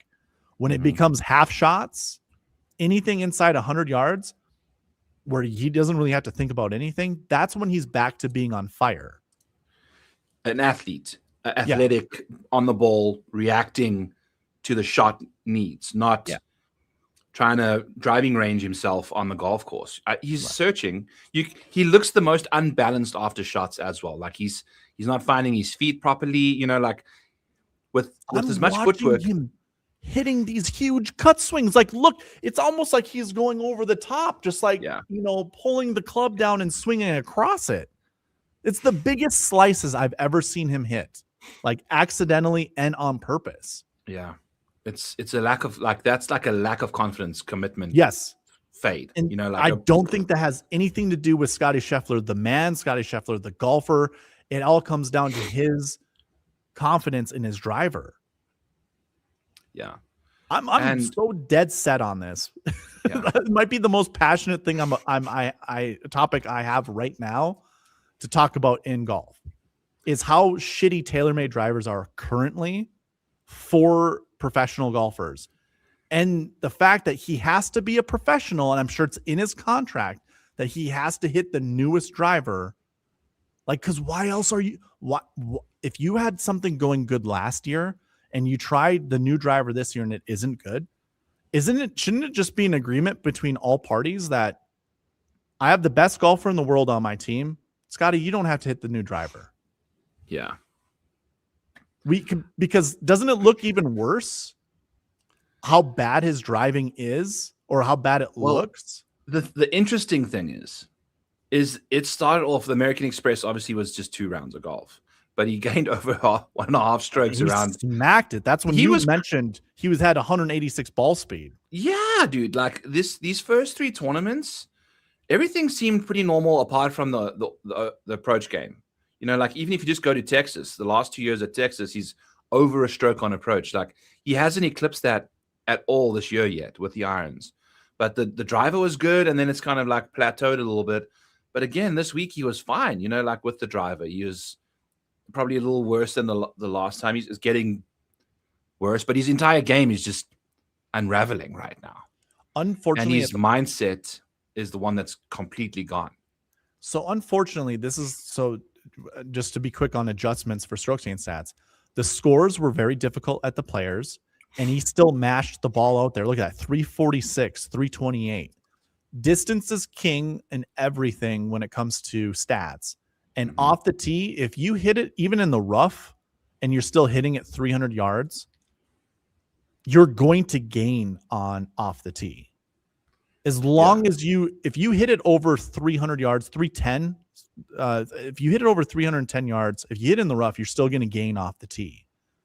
So this is where it gets a little bit challenging because we don't know unless we go hole by hole, like dig in and watch what happens. There was some bad lies that he got himself into the rough. And unfortunately, this tournament isn't that special when it looks at adjustments. Those rough shots he had, his expectations were probably unfair. Like the strokes gained, what's the word? Benchmarks. The strokes gained benchmarks for the distances that he was at in the rough were probably unfair because the rough this week was ridiculous. Yeah. And if you watch some of his lies, he was hitting baseball swings. I'm sorry, but your approach stats are never going to be good when you put yourself in those situations. No, but I mean, today he lost 1.5 strokes on approach. It came on 1. If we just eliminate this one bad swing on 4, which he rinsed from the fairway bunker with a sandwich. He was in the bunker. So not a good shot, but he would have still been neutral. Again, that's not Scotty Scheffler's standards with the irons is like, and again, in round 4, he hit half his fairways, it's not terrible, but I also think it's mental. Like we are all trying to just pinpoint one thing. I think there's a whole, what took the man down was a pregnant wife, was a pregnant driver, was pregnant driver, expecting a baby, expecting better driver results. Just, it's like the poor guy has been taking it from both sides and it's cracked his mentals, like when you are fist pumping, missed bogey putts and tapping in for a double bogey, the same hole that he hit in the water, like cynical Scotty isn't a cool Scotty at all. It doesn't look good for him. It's like throwing the ball in the water is fine-ish, but the fake fist pump is like what Emiliano Grillo does. Like that's, not Scotty Scheffler stuff, especially when it's your second one you've done in I think 2 tournaments now. Don't make it your signature, bitchy fist pump there, Scotty Scheffler. So I don't know. Darbo. Yes. Let's pull up your sweet spot statisticals. Do you want to go over your people optimal? Yeah. Okay. Let's do that. Have it up. By the way, this is time to tell you guys, if you're watching on Back9 Bet Stream, go over to. Don't go over to. Put a new tab up and go to sweetspotdfs.com in YouTube. Pull up that stream, mute Darbo. If you're watching on sweetspotdfs.com on YouTube, stay there, open up a new tab, come to Back9 Bets on YouTube. Follow, because we are dual streaming this. This is why the introductions are so bad. We don't know how to figure out. It's like Scotty's iron game. We can't sync it up properly. So, but this is what you get, So we appreciate all of you. Hit the like, subscribe to both channels, tell everybody about it. We're not doing this for amazing views and things. We really just enjoy doing the show. Mm-hmm. But at the same time, when you're going through the process and the results kind of speak volumes, like it has, we've had some really good output from your eyeballs the last little while, people. So we really appreciate you guys tuning in. Darbo, let's get into it, baby. All right. By the way, sorry. Now that you're watching a screenshot or spreadsheet, make sure that you're also watching in HD so that the numbers are crystal clear for you to take a look at. If you're watching it at poor quality resolution, the number's going to look blurry. So that's all I have to say. Take us away, Darbo. Yeah. And I'm not going to zoom in any further than what it is right now, because this is probably the best. It looks good. This looks good. The most efficient zoom in anyways. And to piggyback, people in my chat, go over to Byron's or open up his, mute his. And if you want to participate in the chat, go talk on his YouTube, because he can just pull it up. All right. So for the Players' Championship, your optimal lineup left $800 on the table. It had Cam Young, Matt Fitzpatrick, Xander Schauffele, Ludwig Oberg, Jacob Bridgman, and Sudarshan Yellamraju. This lineup scored 602 points. 602. Normally, on average, we see maybe anywhere between a 40 to 60 point difference between the GPP winning lineup and the optimal lineup, like any given tournament. This week's tournament, so again, optimal scored 602. The Millie Maker scored 594. 8 points behind. So a really good plug for my channel. We're always chasing the optimal lineup because it is the only surefire way to take down a GPP. And this week, sure, leaving $800 on the table would have been maybe a little challenging to do. But there is another lineup I can create that I will show you following the sweet spot. We can show the sweet spot process, but we can also show the best lineup that uses 49.6 of the salary and above. It was not the Millie Maker lineup, just so you know. But the Millie Maker lineup had 4 8K golfers in it. Byron, I hate the 8K range. Mm-hmm. This is the week that if you just peppered the 8K range, this guy took down $1 million. He had 4 8K golfers: Cam Young 8,100, Matt Fitzpatrick 8,900, Robert McIntyre 8,800, Ludwig Oberg 8,700, Jacob Bridgman almost 8,000 but 7,900, and then Sepp Straka 7,600.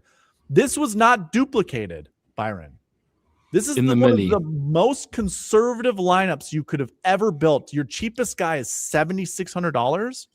This was not duplicated. Your most expensive guy is only $1,300 more than your cheapest dude. Yeah, that's a good point. 76 to 89. You can't build that many lineups that do that. No. So this and guy it got rid of all of those guys at the top that are like cheeks. The entire 10 to 9K range ended up blowing up. Just avoided all of that. And the whole conversation to leave money on the table just to get different. Well, your different would not have gotten you much different. It wouldn't have gotten you much success, I should say. $50,000 used. So $0 left on the table. I have 2 sweet spot optimals. One is the database and one is the bucket system one. The bucket system was 586.5. That was good for second place in the Millie Maker. And so if you followed the buckets, that lineup would have been Cam Young, Matt Fitzpatrick, Ludwig Oberg, Sudarshan Yellamraju, Fleetwood, and Brooks Koepka. Now, would it have been easy to get to this Sudarshan? If you followed the Wednesday, I did do a Wednesday stream. We were trying to find 6K golfers. It was so random, Byron, of all the 6K golfers that have ever shown up inside the top 10 of this tournament going back to 2017, that it was kind of a blind dart throw. There were young up-and-coming guys, because that's kind of what I look at. Are there young up-and-coming guys that just don't have a lot of course history under their belt? Or is it a lot of old fogies that, like your Brandt Snedekers, who are 45 years old, that somehow get a top 10? Yeah. And it was all over the place. But like you had an equal representation of young guys with no course history, along with old fogies with course history that just come to a golf course that they've played enough times that they just know how to get around and play short decent. enough venue to not necessarily get impacted too much with distance. Right. So this seems more like a young and upcoming guy. It doesn't mean you should look forward to him winning major championships in the future. It's just like when we've looked at it in the past, I mean, there are comparisons to like Xander and whatever. Those were the young guys in the past. So who knows? Maybe Sudarshan is a guy that you should think of as an up and coming major champion winner. I don't know. I don't think so. Let's not get ahead of ourselves. Yeah, that's right. Way too hard. Yeah. Well, I just do it because like, how do you get to a $6,000 golfer? It's very challenging, and you have to create narratives in your head to do that. That's why. That's all I'm getting at. But if the database version of this, it does also have Sudarshan. But this is the best lineup that you could have built using $49,600 of the salary and above. It used $49,900 of the salary, and it scored 598 points. So it would have edged out the Millie Maker by 2 points and have been 4 points behind the optimal lineup. So there was still room for improvement, but not much when it comes to that GPP winning lineup. So that Millie Maker was awesome. I had Ryan Fox in my Millie Maker lineup. So immediately, and I had him in hot quarter on my lineups as well. So it was just a bit of a disaster there off the bat. He was such a good play. Yeah. Kidney stones. Oh, well, that's no fun. No fun. I've heard women mention we've had children that kidney stones is like having a child. You're just giving birth to a diamond baby through the pee hole, and it just hurts. Like, tiny diamond. Shout out Trolls fans out there. But interesting. Like what was the core? Sepp was in all of that. No, he's not part of the optimal. Yalamaraju just let everything else come through. All the high. Ludwig, Fitzpatrick, and Young. If you would have anchored around those three AK golfers, you'd have hit every different lineup type. They were in all four of the lineups that I mentioned. Okay. So that was an 8K core, which is very challenging to do and very difficult to do. I mean, if I go to the historic salary builds and I just pull in the Players Championship, which this will look at every Players Championship, we can see what the most common lineup build is. And it's, there's 2 8s here, 1 8 there, no 8s here, 1 8, 1 8, 1 8, 1 2 2. You don't really, this is going to be the first time 3 AK golfers are going to be in a winning lineup or an optimal lineup or a sweet spot optimal. So it's very uncommon. And if I were to actually put that lineup in, I'm just going to go 8K here, 8K here, and let's do 8K there. So 62 qualifying lineups fit that. And if we wanted to see what how much money used, like how many of these were optimal lineups that you wouldn't have even been able to really get to. Actually, I'm going to do a filter here and we'll go salary use. I'm going to go 14.4 or 49.4 and up. So that 62 turns to 54. So now we get rid of, kind of those unrealistic lineups that you would have built. And so it's 54. Now I have over 1,100 lineups that I keep track of. So out of 1,100, 54 of them remain, and you can see which tournaments these apply to. 2023, 24, and 25 Arnold Palmer, which is interesting. I'm not going to go over each one of these tournaments, but it's just like there's no commonality really that you're going to see. Sure, there's a couple major championships that are in there. We do have a couple of signature events, but I don't know. I would never categorize the Valspar by year quickly on this. Yeah. Like, has it changed over the years, or with the like? So last year's RBC Heritage. So let's see. Mhm. There's 1, 2, 3, 4, 5, 6, 7 in 2025.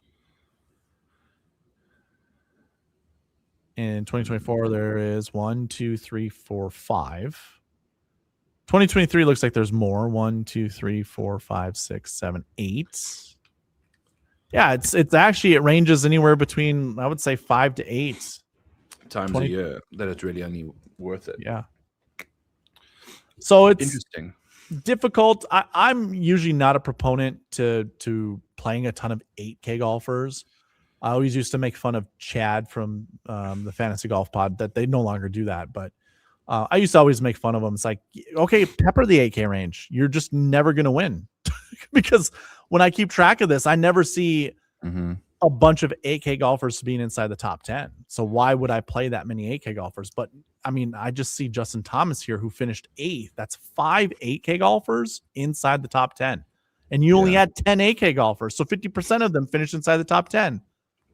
It was the top of the board that was nasty. Like, it was weird. It was super, super weird.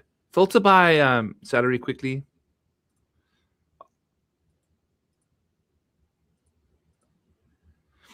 Like, I mean, Fleetwood and Xander were the only two guys inside the top 20 above $9,200. Yeah. Ben Griffin and Shane Lowry, your only disappointing 8K golfers. Shane. Jesus Christ, Shane. But yeah, I mean, look at that middle range just destroyed. All the way down to Brooksy, all the way down to Akshay and Sepp. It stops at Sepp, basically. Yep. I mean, that is the disappointments between $9,100 and $76 are Spieth, Jason Day, Patrick Cantlay, Ben Griffin, and Shane Lowry. That's it. 5 names. And 3 of those were top 40s anyway. Like, I'm going to do this way. I want to see that ownership. 22% Scotty. So ownership's right here, by the way. Okay. 40% Colin Morikawa. 1 hole. This is the Millie Maker. Insane. Have we ever seen something like that? I can't remember anything like that. 1 hole. That's it. But yeah, you get a lot of these chalk. Okay, so here's what I was thinking about saying. So Scotty Scheffler comes into this event. You have one of 2 thoughts, right? One is he's been struggling. He looks awful. Don't play him, especially at 14,200. The second thought is it's the Players Championship. Maybe he figures something out because this is just a unique event, and maybe it just takes 1 click and he's got it. And that's why you would play him, right? But if we're making the argument, we don't want to play him because he's not going to pay off his price tag for how bad he's been playing, right? That's you and I would both be in that bucket. Sure. Rory coming into the event. Now, Rory withdrew from the week before because of back spasms, and throughout all the way up, leading all the way into this tournament, we weren't even sure if he was going to play because he hadn't shown up yet. Yeah. PMT time on Thursday. That's an easy way to fade him. And look at that. 4% of the field played him. So then it's like, what do you do with the next group of players?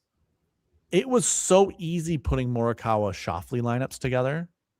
So easy. But that's where all the ownership that would have came from like Rory and even more of Scotty, if those guys were playing better, would have went, I guess it would have been taken away from Colin to some extent if they were playing better. But he still would have been one of the highest owned golfers. I'm thinking like, if these 2 golfers here are just too questionable to play, really your lineups start from here down. Yes. And since we've been kind of doing these reviews and I've been looking further into, now that we are in a new age on DraftKings that Scotty Scheffler is just going to be 14,000 all the time. It messes up my analysis of lineup building when it comes to just looking at salaries and trying to piece them together based off of that strategy. Now I call it, instead of the 10-9-8-7-7-6, I call it the 9+ 9-8-7-7-6. So now it's much more plausible to two 9K golfers. But I really kind of focus on just like 9.5 and up is when I'm thinking of the 9.5+, or I should say the 9+. It was just too juicy to go to Colin. Way too juicy. Yeah. I didn't play a single Colin lineup, man. Good for you. Good for and you. I didn't cash a single lineup this week.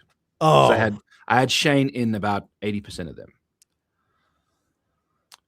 Whether that was a good idea or not remains to be seen. It has been seen. It was a horrible idea, but it unlocked so much stuff at his price. But like, oh man, because what was Shane? He was like only 8% owned, 9% owned. So, like that was my key leverage guy that let me down completely, which was brutal when everything else paid off over there. If I sort by chalk. Oh my God. Nap MC. Siwoo. Minwoo. Oh my God. Yeah. The Morikawa thing is very frustrating. Any withdrawal that happens after lineup lock is extremely frustrating. Yeah. Because you want to know this information beforehand, but obviously he said he went and played hole 1, felt fine, and he took a practice swing on the second hole, which I think it was 11th hole. Yep. And he just was like, I can't do it.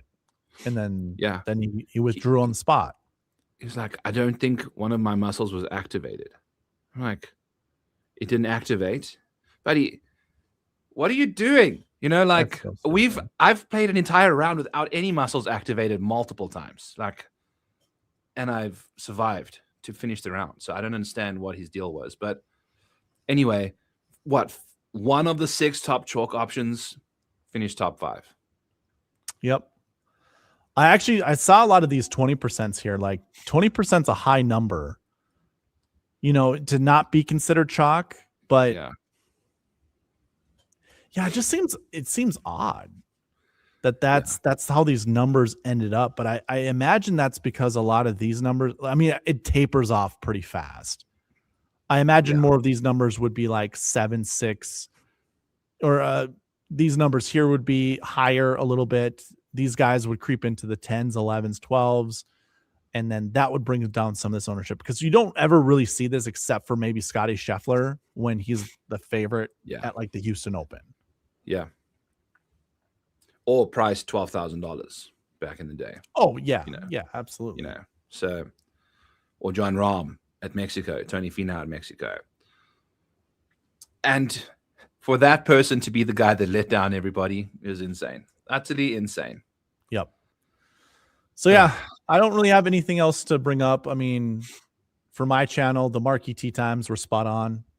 I always tell people during my strategy videos, you want to select 2 to 4 golfers from the marquee tee times, put them in your lineup, but don't pair them up together. So in group 2, Xander was your guy that was in the optimal lineup. He finished 3rd. His other 2 guys didn't really sniff anything close. In group 3, you had the withdrawal from Morikawa. Ludwig was your man. Siwoo made the cut, but nothing spectacular there. Group 4 was actually good. Henley finished 13th. Hovland finished 13th, but it was McIntyre that was in the GPP winning lineup. None of those guys were in the optimal.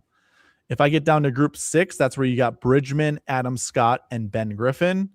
Ben Griffin had a terrible finish to his second round. Yeah, it was terrible.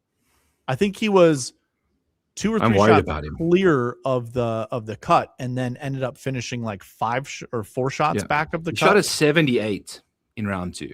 Yeah, that is bad for any professional to shoot that. It was like his last 12 or 13 holes that he shot that 78. I'm worried about him. Yeah. I don't really care that much about, Ben Griffin. Anyways. I was taking him second in best ball, like every time I could take him. And then anytime he finished 2nd, 3rd, or 4th in a draft, I would just take him. So I got a lot of him, and he's in one of my Mayo lineups. So he's letting me down bad. Anyway, well, I hope he turns around for you for some of these lesser events. He's pathetic right now. But Bridgman was your guy there. And then if I come down to, I mean, it goes down to Group 8, but if you look at, or Group 9, but if you look at Group 8, Sepp was in the GPP winning lineup. And then there's Cam Young here, who ended up winning it. Now, there were 5 GPP winning lineups or golfers in the, there were 5 golfers in the 5 or the Millie Maker GPP. That breaks the marquee tee time rules, but there were only 4 optimal lineup guys, and there were only 4 sweet spot optimal lineup golfers. So I would the marquee tee times worked out. And if you want to know more about that, check me out Tuesday night. I go live 8 p.m. I'll talk more about it if you got questions there.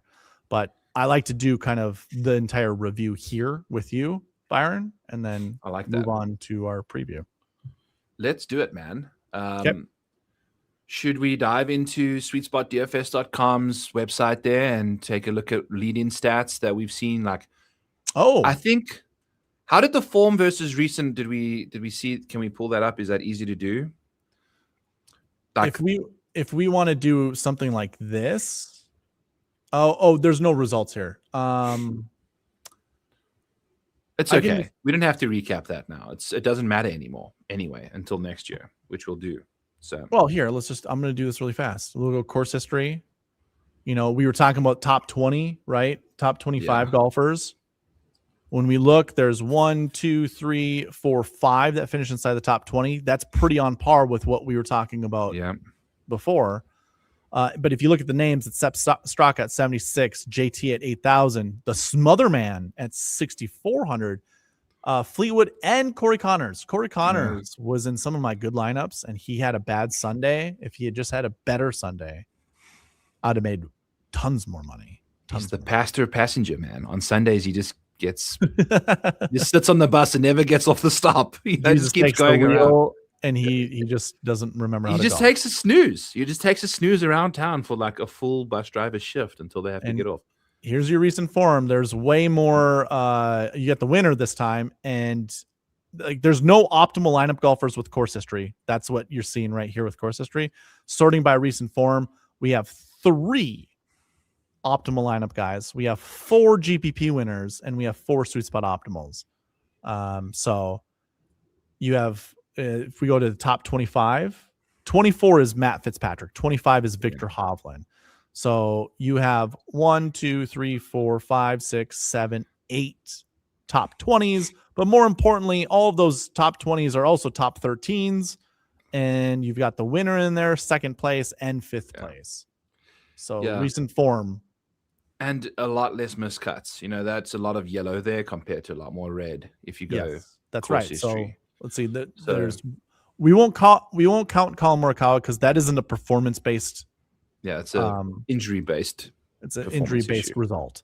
But there's 1 miscut, 2, 3, 4, and on the screen we can count AJ Ewart. 5. I guess that's 5. Yeah.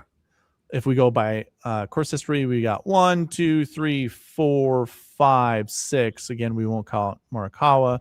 7, 8, 9, 10. It's like double. Yeah. So and like far less yellow, you know. We were right. Recent form was more important than course history. So this week, let's figure it out. I feel like a bit of course history can help you a bit more than last week. Do we want to? Would you want to break it down just like we did last week? I think that was fun. So we're going to dive in now and take a look at and count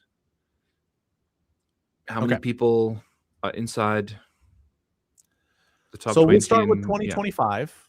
Explain what's going on here, Darbo, real quick. Okay. So I've spreadsheeted forever, and I'm pushing all these spreadsheets to the website. They aren't all currently there, but I'm going to have a view where you're going to be able to see something similar to this on the website. But for now, we still got to do our spreadsheets. And so I have this for every single year for the tournament. I captured their lead-in stats for every 2013. Course history will go back to 2013. It's looking at all finishing results from 2013 all the way up until now. I really don't care about the old fogies that are in the field that might be boosted by their top 10 finishes in 2013, 2014, 2015. Context matters. Yeah. We can see the names, and if we need to dig down into the course history, we can. But we can also just like visually note that these guys aren't the same dudes they were back in 2013. So throwing that out there, we should all know that.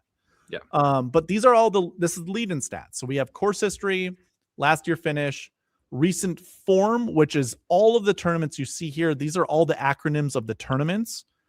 THC is the Honda Classic. We all know that's the Cognizant, but for my continuity for data, I have it as THC.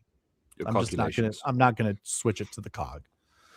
Okay. And then anyways, most of these are pretty self-explanatory, and it's the last 7 events leading into the event, because that's technically 8 total weeks. That's 2 months. I don't think anything matters past 2 months. So that's my recent form. Y'all can argue with me if you want. Tell me that different time frames are better. We can have that chat, but I've done it this way for forever, and that's how I analyze every single week the same way. That's fine. I agree with you. 7 is a perfect number, Okay.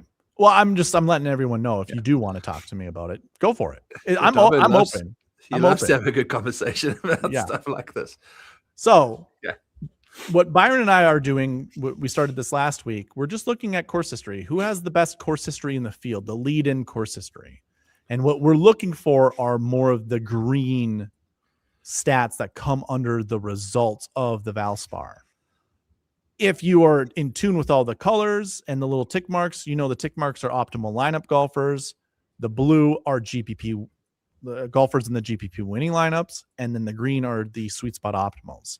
And you can see that if you forget what that means, you can look in the top right corner. Yes. And it shows you those the color coding there. Good point ST out. And U. Good point out. Yeah, right up here.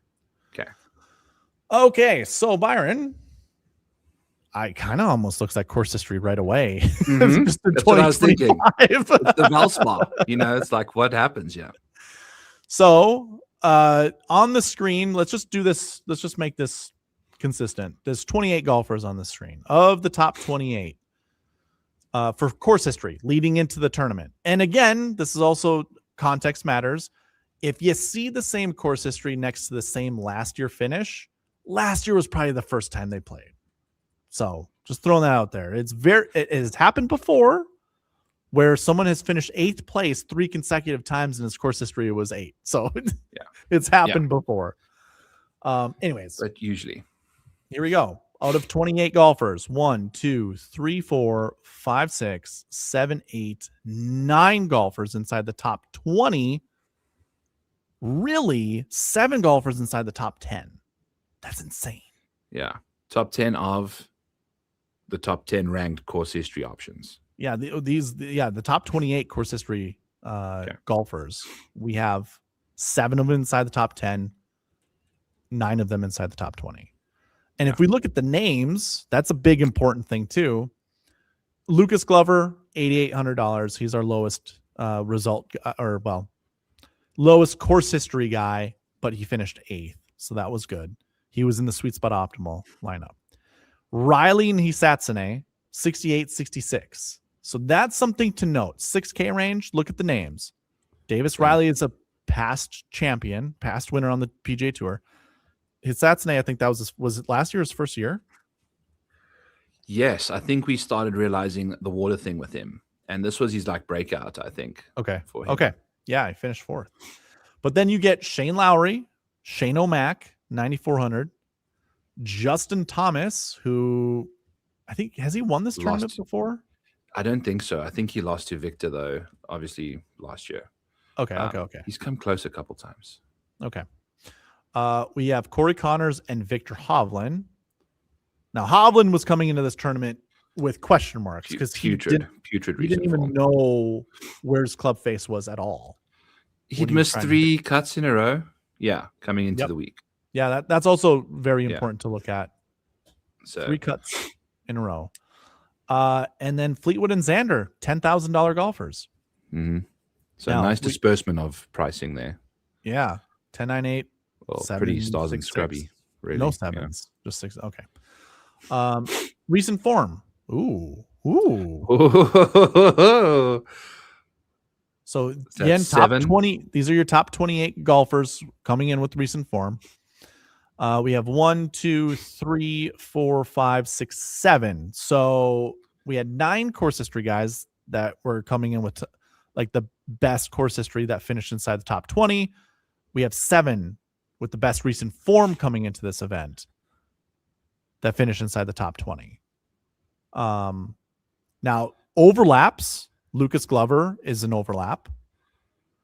Bridgman was not. Yep. Corey Connors was an overlap. Oh, I missed Sam Ryder. Sam Ryder was not. So now we're 2 for 4 for overlaps. JT is an overlap. Tommy Fleetwood is an overlap. And Shane Lowry is an overlap. So only 2 guys that didn't have good course history, that had good recent form. It was just 2 additional or 2 cheapies. separate. It was 2 cheapies too, right? Like, oh, good call. $7,100 and 74. 71, Yeah. 74. so all the names that are priced high have played here and are playing well, kind of thing. Yep. Okay. Moving to 2024. Again, course history. I mean, Peter Malnati won, and I just saw his course history. It's awful. Yes. But out of the top 28 course history golfers, we have 1, 2, 3, 4, 5, 6, 7, 8 finishing inside the top 20. Xander, 11-2. Jesus, look at the top of that course history stuff, though. I know, it's that bad. course history just got nuked at the top there. And these are a bit of even numbers. So, I mean, Sam Burns, that was bad. That was bad. But like some of these are even numbers where maybe they only played one time. Right. You know, but Sung Jae, that's also bad too. So never mind. And Jordo. and JT. And JT. Okay. Yeah, that was bad. Definitely bad. 5K range. Oh, screw the 5K range. Good God. Oh yeah, I remember that. Glad they got rid of that. Yeah. But yeah, okay. So we have Xander, Keith Mitchell, Taylor Moore, Ben Griffin before he became the Ben Griffin that we know now, KH Lee and Matt Wallace, 65 and 6,400, $7,300 Lucas Glover, and $6,100 Joseph Bramlett. This is way different than the year that we just reviewed. Because those average 40s were at the bottom. It was like sitting in the 20s easily, you know, like 43, I think, was at the bottom of the screen for 2025. Good observation. Yeah. Yeah. So, I mean, you know, 49 is 5 extra spots, and most of those are like from 43 down. It's just like a lot of them. So, yep. Okay. Yeah, good observation. Okay. Recent forms. Weird year, maybe. Recent form. These are your top 28 golfers for recent form. Xander was a overlap. Andrew Novak was not. Cam Young was not. That was his first time playing the event, finished second. So maybe if we find some golfers that have never played the event before that kind of fit that Cam Young narrative, maybe that's what we go with. Keith Mitchell was an overlap. Seabez was not an overlap. And Taylor Moore was also not an overlap. Well, actually, I guess he would have been close. Yeah, he was. Never mind. He was. Because he 43rd. 43, yeah. Yeah. So he was an overlap. Jesus, dude, look at that barrage of miscuts. Yeah. Is there, I don't know. This is looking very unpredictable, really. Because we had multiple recent form guys in the 13, 14 counts last week. Mm-hmm. We've yet to eclipse 10 yet so far, too, eh? When I update the 2026 spreadsheet, what I would probably do is kind of take the numbers that you took into account. So, you know, you said 43 in the last one. Well, this is 49.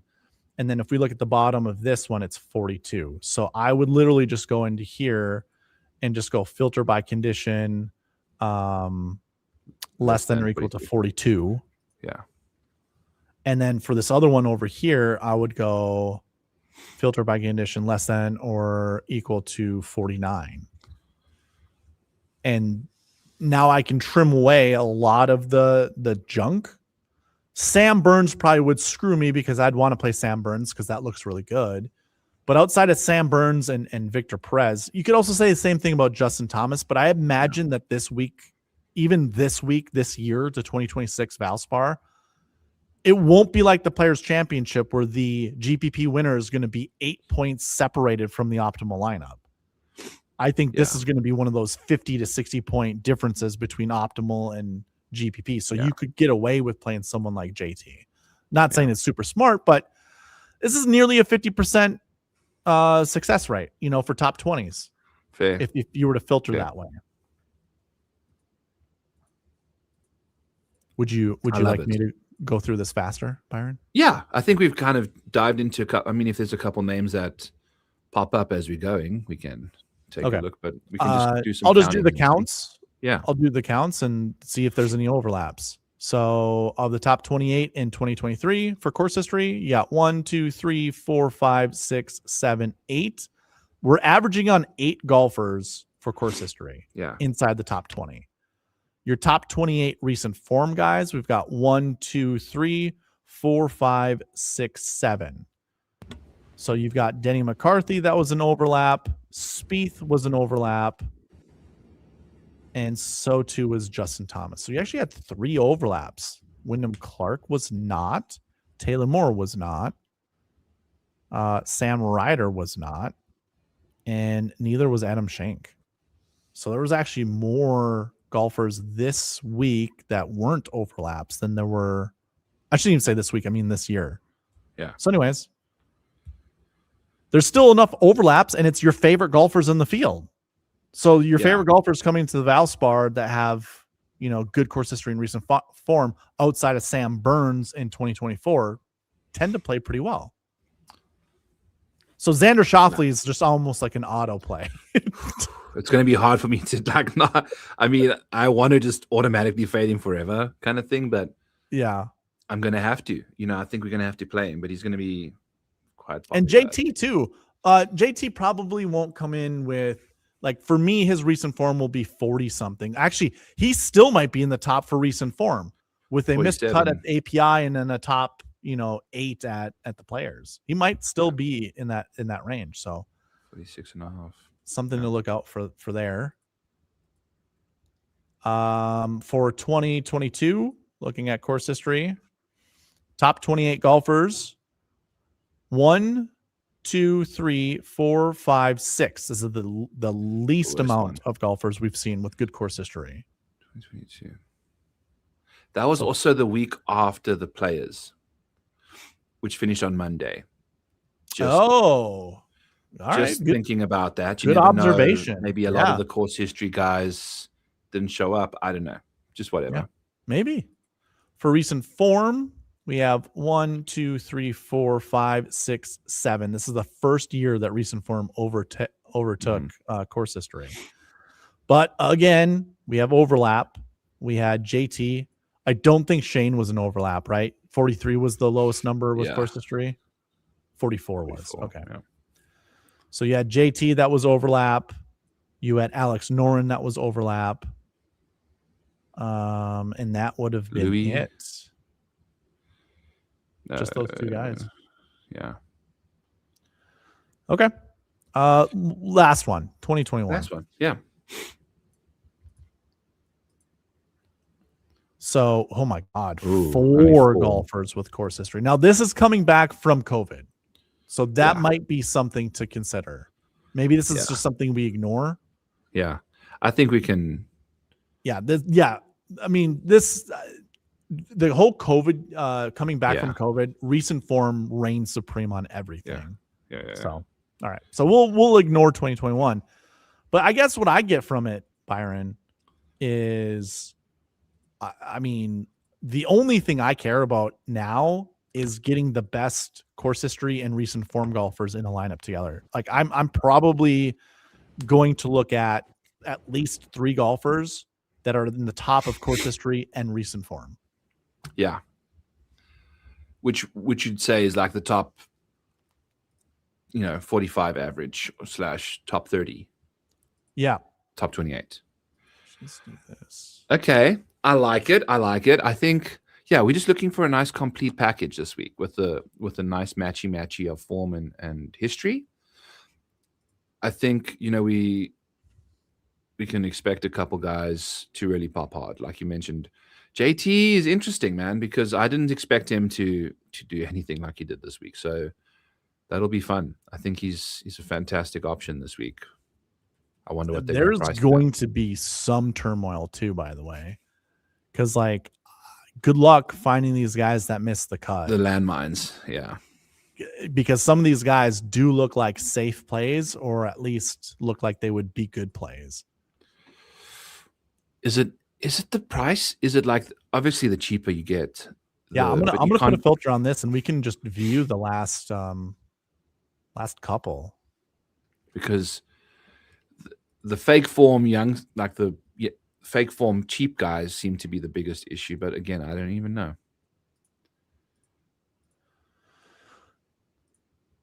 Yeah, it was, well, like, so Seabez, I wouldn't actually put in as like a golfer that was necessarily good.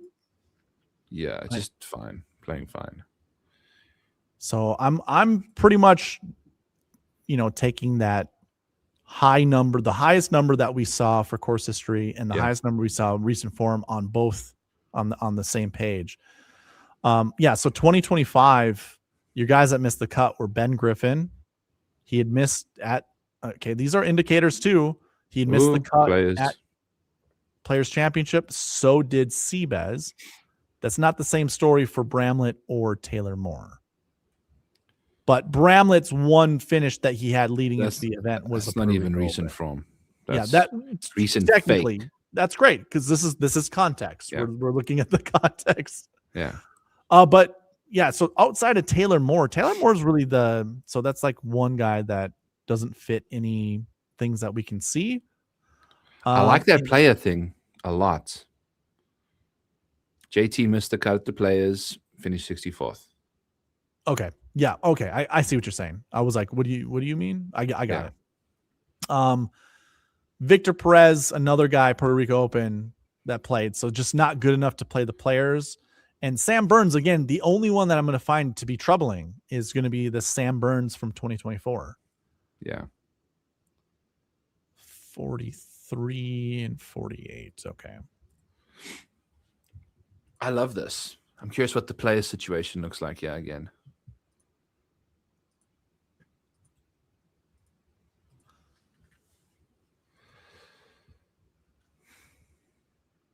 Wow, you are Nico and Rose. Nice stuff. What's that?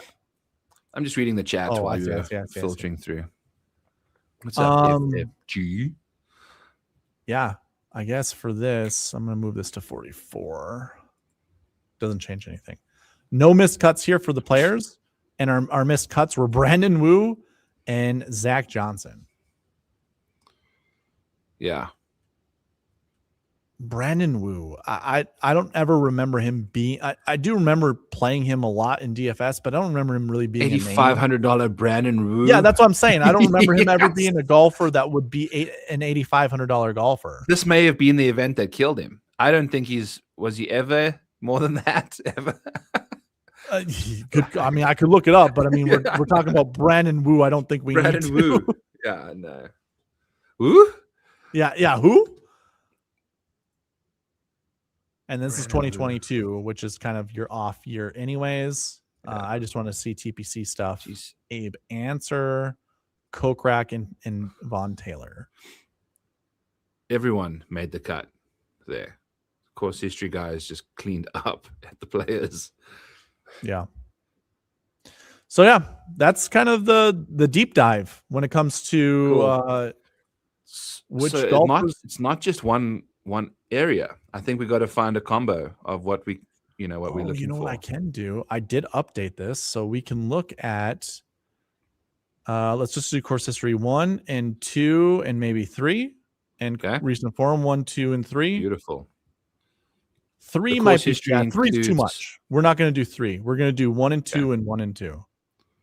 Course history is every single Valspar for the last 2013s. Mm-hmm. And recent form will not include playing, which is what we see here in week 1, which is the players. So I'll have the players leaderboard up here in case we need to have a quick look for someone's position. And then we're going to cruise, kind of deep dive some names. Feel free to throw any names that you want us to like take a look at in the chat. The recent form is by percent. I need to change that. That filter, that conditional formatting looks disgusting. Anyways, here I would say this is your short list right now. You like the filtering that we were doing, we're going into the other buckets. So like 45 and lower for recent form. Course history, that was also 45 and lower. I can't do that off of this page right now, and I can't sort multiple times. So the best I can do is top 40. Like the highest course history number you will ever see is 40, and the highest recent form number is 40 based off the bucket. So these are like the elites of the elites, you know, which is fine. We were at this is really narrowing down.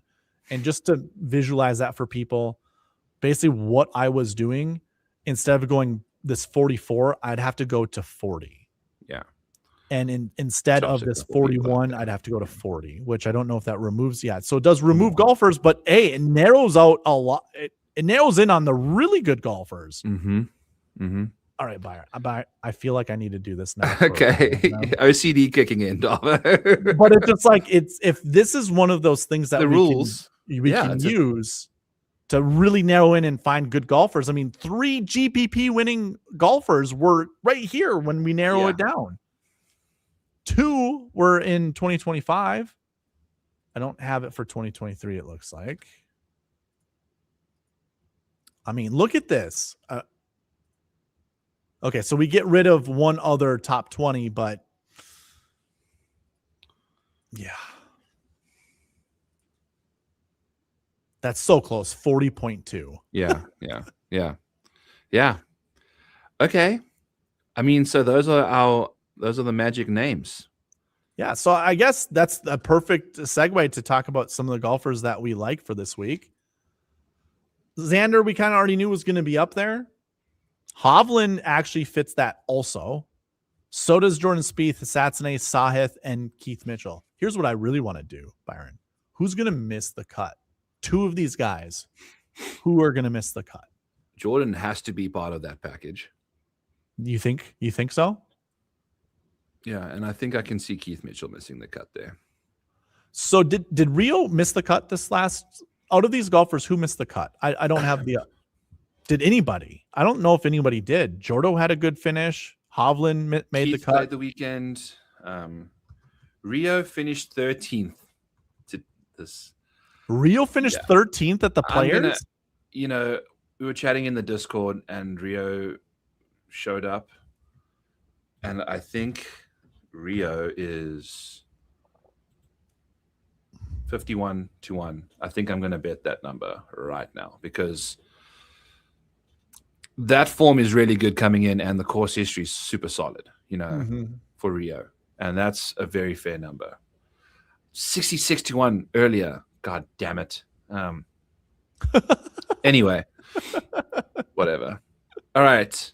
So Rio is looking, and Rio will be, if he's 50-1 right now in the odds board, he'll be $8,000 ish, somewhere around there. I want to say of all those names, those bottom 3 golfers are kind of the.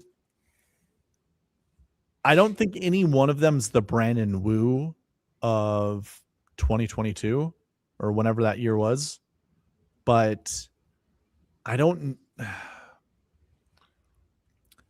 actually feel confident in Jordan Spieth playing well at the Valspar, believe it or not. Yeah, he's always. I mean, I bet him here when Taylor Moore won, and then Spieth took a 3-wood and then still hit in the water on the snake pit. That's the stuff that we're dealing with when we're trying to hit winners. I don't see Keith Mitchell in the odds board, but really, I'm going to pull up Rob Bolton's stuff quickly just to double check. But do they have the field updates for us here for the Valspar? Yes, they do. Doesn't say anybody's left. Yeah, so I feel like we're kind of just looking for like the Taylor Moores and Seabezes of the world to try to find the missed cut. Otherwise, it looks like known, like just brand name golfers Solid options. Yeah. do well at this event. So Keith Mitchell has to be on my short list of golfers who I don't anticipate to do well at this He's event. out. He's out. So that takes him. He just 6 hours ago he was out. Okay. He's out. So he's out. Doug Gim is in instead. Okay. Okay. Wheels up. Jackson Suber's playing this week, by the way. I'm sure you know that already. Yeah, of course. Of course, Logan would throw him in there. Jackson Suber, by the way, didn't even make the cut at alternate event. So we're not hating on him. So the other name that could miss is flip dude Sahith. This is one of his but even today's really bad performance for Sahith, he still finished fine. Like it was like top 30 still. You know, like he played 2 really bad rounds of golf. He finished 32nd and he lost basically across the board today. Shot a 40 on the back 9. The wheels finally just kind of fell off. Just the putter broke. So I'm not too worried about that. He's actually been ball striking it really well. He gained over 4 strokes on approach this week, which, you know, you don't think of when you think of Sahith. I think we're just going to have to play those 5 names, Darbo. What happens if you throw the third box in there? Let's just take a quick peeky, see who adds. Yeah. You know, maybe potential guys that might be maybe this is what I'm going to do at a time. Perfect. Yeah. Good call. That's exactly what I was thinking about doing. So then I'm going to sort it by recent form, top to bottom. And so now, we're adding in more. Actually, I guess it's course history. I got to do top to bottom. Yeah. So these guys we didn't see before: Bridgman, Moore, Castillo, Hughes, Bezainhout, Taylor, and Matt Fitzpatrick. Wow. Ooh, I love the Jacob Bridgman 44 sneaking in there because that course, the recent form is going to be the same. It's going to be unchanged at a casual. Oh, that'll get nuked from an 18 down, Bridgman. Well, no. 18th was finished 5th. So this is the Players Championship. The playing. Oh, so whatever he's 11. Sorry. So whatever he finished today was at 8th, 5th. So that'll take that down. Oh, this will go lower then. This will go lower yet. Jeez. Yeah. The hottest golfer on the planet. Facts. It's like, is he playing? I copied this from Friday's Alpha List. 23-1. I mean, dude, how do you not just bet that? And based off of the past course history, recent form, like comparisons we've been doing, 44 and lower would be that threshold. It's on the bubble there for course history. But we know that he almost won this thing last year. Yeah, 3rd. You know, that was his coming out party. So he's since won the Genesis Invitational. Yeah. And held off Rory McIlroy. And it seems like this is a really good golf course for him too. It seems like a fantastic golf course, and it's like a field that he can, you know, if a couple of these big names don't show up, he's one of the big names now, in all honesty. Here, let's switch from recent form off of course history. And now these guys here on down, 46-5 down. So Paul, Matt McCarty, Small Hands, Tom Kim, Rasmus Niergaard Peterson, Grazerman, Meisner, Corey Connors. This will get better, right? Or no? What did he just finish with? A little bit better. I think he finished like 23rd or something. Oh, yeah. This will get better then. Barely. But the Smotherman and 13th. Glover. It'll get better. It's a 13th. So, yeah. Much. I like Smotherman. I feel like that's a good play too. If he ends up being in that top recent form, top course history, I mean, the guys that we 13th. Yeah, the guys that we originally talked about, though, it's going to be hard for me not to think those will be the core 3 guys that I'd want to play versus inviting some of these other guys. So for everyone out there, I think at max, I'm going to play 4 guys at max. Of these filtered situations. Of these filtered guys. Because I'm a big proponent of looking at these stats and seeing a lot of the commonalities. When we went and filtered through most of them, you didn't tend to see more than 4. And also price tag, you have to consider pricing into it as well. You might not even be able to play 4 because Xander's going to have a big price tag next to his name. Hovland. Yeah, Spieth and Hovland will have big price tags next to their name. So you might not even be able to play 4 or 5 of these guys anyways, but 4 would be the max that I would actually bucket together into a lineup. Yeah. But I like that. I like Connors this a lot. Corey Connors seems like Valspar should be good for him, right? Yeah, it's interesting, dude, because if we pull up your fun thing where we were looking at blank for certain things, for top 5s, for Harry Hall, remember it was blank. And Corey Connors is approaching that situation this year. Like, he's just, that T13 was like, feels like he's ceiling right now. You know, he's just not he's just top 20 kind of casually doing his thing. I got you. I just feel like anytime he's close to the lead, him and Taylor Pendrith, just like just 2 Canadians coming to mind right away, just seem like they're having a problem. Okay. This is lead in form into last year's Valspar.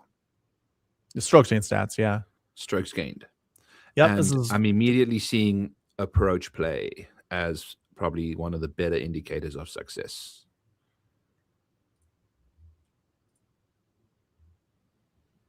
The smother man. Yeah, the smother man. Going into round 3, he was leading the field in ball striking, and I think Cam Young overtook him. No, Bhatia was the only person to overtake Smotherman in ball striking. Do you mind if I plug the site for a second? It's your show too, Darbo. You can do whatever you want on you. So here's what I would do, and this is what I want to do with us. Let's put in the Valspar Championship.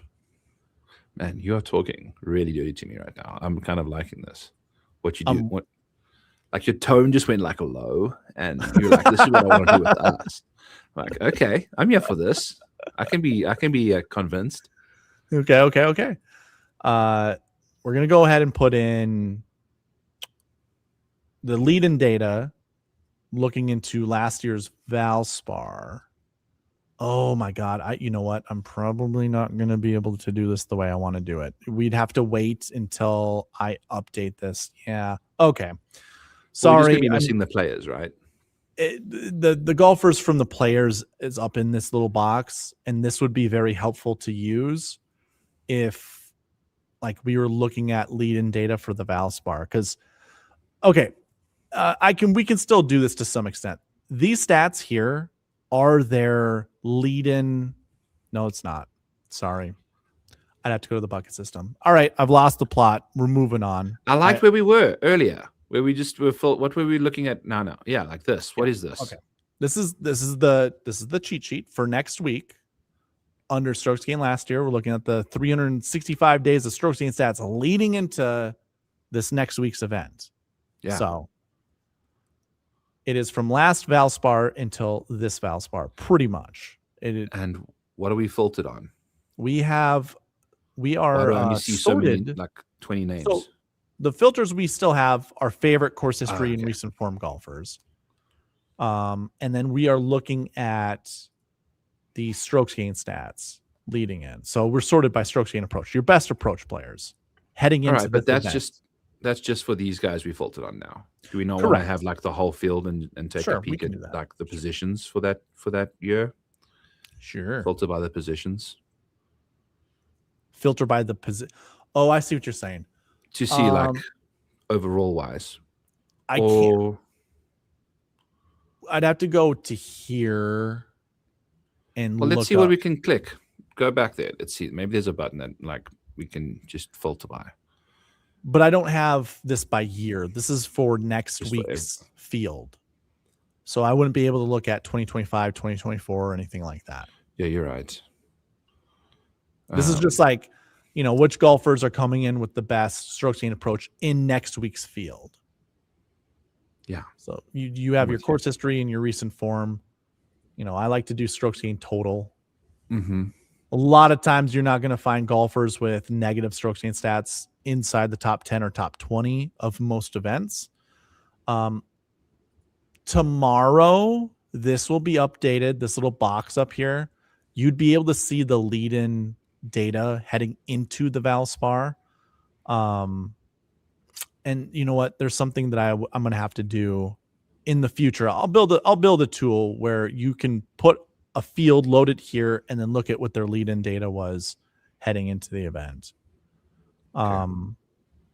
But I mean, if you wanted to select certain golfers from last year's Valspar to this year's Valspar, so you can see leading into the Valspar what were their strokes gained stats, you could certainly do that. I don't have the totals, unfortunately. That's fine. So, yeah. I will say this. A better way to do this is actually using the bucket system. So if we open up the bucket system, we can use the lead-in data from there. And we'll be able to figure it out once it loads for me, of course. No, you're fine. We are now in the most exciting part of the show for me. My favorite part of the show is the third hour. So let's load in the Valspar. Again, this is looking at all the results from the Valspar, which stats matter the most. And if we look at lead-in data. Yes. What are we doing not over here? Okay. Where we need to be now. I like this. So we go into 2025. We just select 2025. And then we can look at our different views. Obviously, strokes gained stats is what we were just looking at. So here were the lead-in stats. Let's just look at the top 10 golfers. Love this. Yes. Yes, we're back. We are back. This is where we needed to be. And we can look at each of these stats. And you were right. Approach. I mean, for the top, these are all the top 10 finishers. And I would say one person lost on approach only. Yeah, only one guy lost on approach, and it was, it's bad. Davis Riley. 1, 2, 3, 4, 5. And what do we have? 11? Yeah. Yeah, so we have 11. So 5 out of 11 had less than 0.3 strokes on approach, which if we go back to the cheat sheets and we look at our approach guys, plus 0.3. It's a decent chunk. Yeah, Johnny Kiefer up. So Keith Mitchell's there out of that group of golfers that we filtered down by. Mm-hmm. Fitzpatrick was in that, he's in course history 3 bucket. I don't know if he'll show up as one of the top course history guys, but he's pretty darn close. There's your boy JJ Spawn. Brooks Koepka's in the field. I didn't even see that. That was an oversight on my end. He has to be. Glover is. Yep. There's Lucas Glover. And then Corey and Xander and Victor. Jesus, Victor and Smo. Jeez, dude. Victor and Smo. And Smotherman. Wow. And that's going to be, Smotherman. It might just that approach play is going to stay. It's going to come down a smidgen.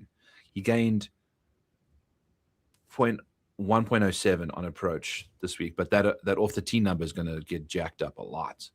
Okay. Man, I bet Smotherman, by the way.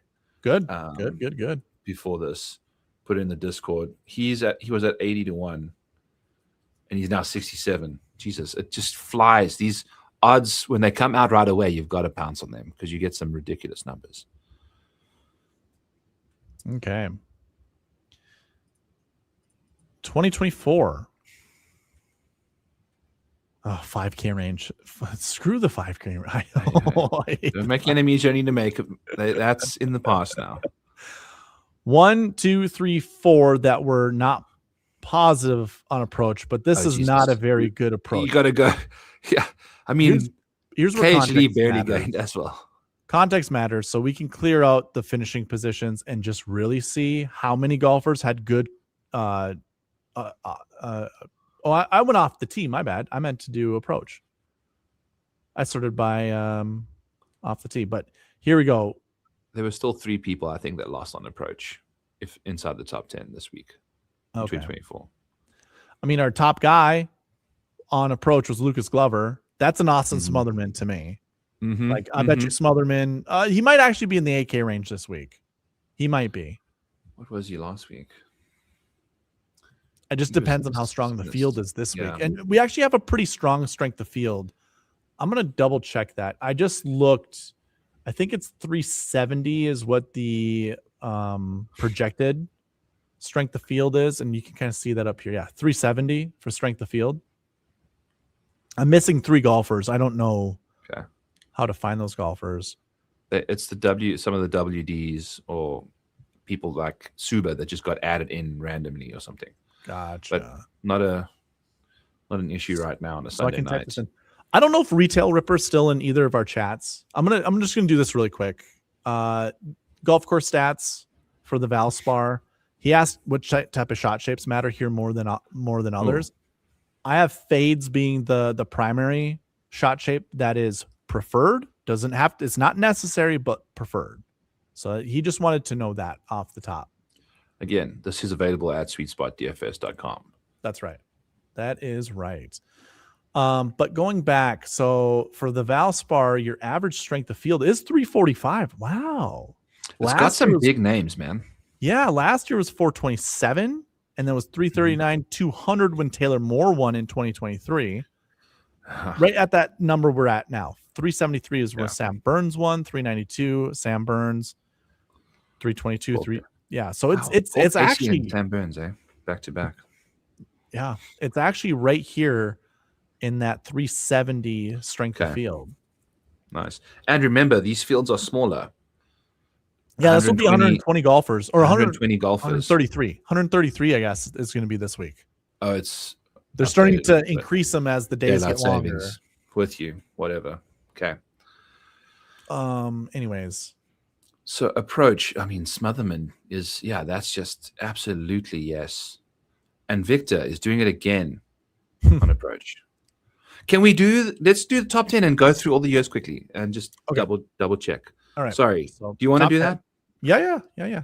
I like that, because we did that with recent form last week, and I think we found out was nice. So what do you want to do when it comes to, I'm going through. Yeah, just this is good to know. It kind of debunks the approach play a little bit. If we filter by that approach play, it looks like some good finishes, obviously, from guys high end on approach, but some bad finishes too. I mean, bad approach player guys that finish at the top. Yeah, this down here is weird. Is that just an anomaly? Peter Malnati, just the worst stats coming in, but also Carl Yuan, and Mackenzie Hughes as well, KH Lee, all just random names that just didn't even spike with the putter. They just I don't know. You have so many top fives that had negative total stats coming into that. That's 2024. Bad year. Let's just get out of that year. Yeah. And that's also a thing too, is I don't really remember what happened in 2024. So was it just windy and cold and nasty, or just the scrappy guys that got through? We kind of have a little the same here. We have way more top 10s. A lot of top 10s, yeah. But the guys that have bad strokes gained total, best finish was 7th. Yeah. So if we go by approach again, your winner had negative approach. Oh, God. And this is lead-in data again, ladies and gentlemen. 1 year's worth of lead-in data heading into the event. So I don't know. Did we hone in on the wrong thing early there? It's for me when it comes to strokes gained stats, it looks like it's just a hodgepodge. It doesn't. There's not a single stat that's really worth honing in on and saying we got to play all the best approach players or all the best off the tee guys. It's just a mix. That's why strokes gained total is usually the place I like to go first. Yeah, to pick up, because Taylor Moore had pretty decent strokes gained total. Yeah, he had bad approach, but off the tee added with around the green and putting, it ended up being pretty decent. Yeah. Okay. So that's just back to the recent form thing. Yeah, and that might be the only thing we really need to look at. I mean, so what we were talking about earlier with recent form and course history, when you filter down to the best course history guys in the field and the best recent form guys in the field, those that overlap, we have a good chunk of them. If you just anchor around 3 or 4 of them, the rest of your lineups, and I'm talking DFS, obviously, the rest of your lineups just mix and match. Like, this is the time to get a little weird, I guess, a little funky. And I mean, I'll go over more things Tuesday night, really trying to hone in and try to figure out, which stats are, the hodgepodge stats to look at to try to build or to add golfers to your anchored lineups, your core of 3 or 4, whatever you want to do. What, did we have a core of 5? Yeah, it was pretty good. It was it was Xander, Victor, God forbid, was it Spieth? There we go. Here they are. Here's you guys. Rio. Xander, Hovland, Spieth, Rio, Sahith, and Keith Mitchell. We withdrew. So those, it's just our 5 guys. If we saw, but this is really narrow. Like, we can't really pull, like course history of 43 and up. And so that we did have extra golfers, remember? Right after that segment, we kind of, I think Austin Smotherman, a couple guys in. So we added this into it. And so Bridgman. the guys that Jacob Bridgman was one. Yeah. Maybe Matt Fitzpatrick, maybe not. I don't know. We'll see how it all looks. And then with recent form 3s, nobody really. Like, there wasn't anybody that we really cared that much for. So Smotherman, or not Smotherman. I mean, Smotherman, yes, but Smotherman we'll probably get. So Smotherman and Bridgman, those were the other 2 to add. Yeah. Cool. Yeah, I guess I don't know really where else to go from there. I think we're going to need more data and stuff to kind of flood in now to kind of piece up a couple things. You want to check your chat, or before we get out, you want to check your chat to see if there's anything to mention? Is Wheels Up mentioning the priority is to acquire more public, reliable information for more smarter decisions rather than seeking refunds to it. Okay, sorry, didn't read that before reading it out. That's from probably ages ago, in the beginning of the show when we were talking about Colin and stuff. Your winner is going to be Bridgman. I am honestly thinking I might be right along there with you, AJ Love. 24-1 is a fair number for someone that's the hottest golfer in this field. Yeah. And there's no 16th hole at TPC Sawgrass on Innisbrook property. I swear to God, he's going to have nightmares. And after it was all good shots. He just didn't realize how firm it was. So hopefully he can figure it out here this week. Can we take a peek at the odds board real quick? Yeah. We haven't done any of that yet. So if we go outrights, does it give us, it's just giving us the outrights. So if you wanted to pick one of the first 3 names on the leaderboard to win this tournament between Xander Schauffele, Victor Hovland, and Matt Fitzpatrick. Xander. He's at 11-1. So it would be Xander and a 50-1 or, somewhere along there that you'd only be able to bet. So Xander would be your guy. Yeah. And I like Victor. I don't know if I'll ever be on Victor at the right time because I don't trust Victor. Right. Victor doesn't trust Victor. I kind of like Victor in most DFS settings because of how many birdies he can make in any given time. Like the guy can go nuclear in both directions. Yeah. And so he's a great DFS play, but for betting, I don't know if I'd ever do an outright on Victor if his odds weren't I don't even know if it's possible, but if it wasn't 25 or worse or 25 or longer. He won this year last year at, I think, 50-1. Yeah. So that feels like a moment because it's you could get a good value on it, but if he's one of the favorites, it's I don't trust it at all. No, it's using up a lot of your equity to go to Victor. I think Fitz is very interesting. Again, very much the favorite. I think I prefer like Jacob Bridgman over all three of those guys at the top. I'm going to be betting Jacob Bridgman for sure. I think it just makes too much sense in my opinion. Patrick Cantley, Jordan Spieth ahead of him. Those two names should not be ahead of him in the price range. Granted, one of them is the same. Ben Griffin shouldn't be around him. Ben Griffin, I think Ben Griffin's best finish in 2026 is still worse than Jacob Bridgman's worst finish in 2026. Yes, I agree. And they are priced at the exact same point almost. So that to me is a crazy situation. JJ Spawn, I would have loved to have been in the 60s because he still hasn't shown us much, but he's back. And the fact that he had vertigo and he's now managed to walk on and off of the island green 4 times in a row is good. Yep. So I'm happy about that. I actually do feel better about JJ Spawn. I think a little bit of it because of expectations have gotten lowered on him.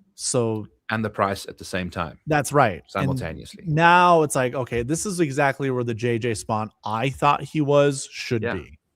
In Showdown, he was getting hit with like 10 to 15% ownership at times, in the like 7K range, upper 7. So people liked him this week. Sahith Keegan at 36 is interesting. I mean, what did Keegan get up to today? Because did he kind of flail? I felt like that was, he shot 6 over par. Dude, look at this run.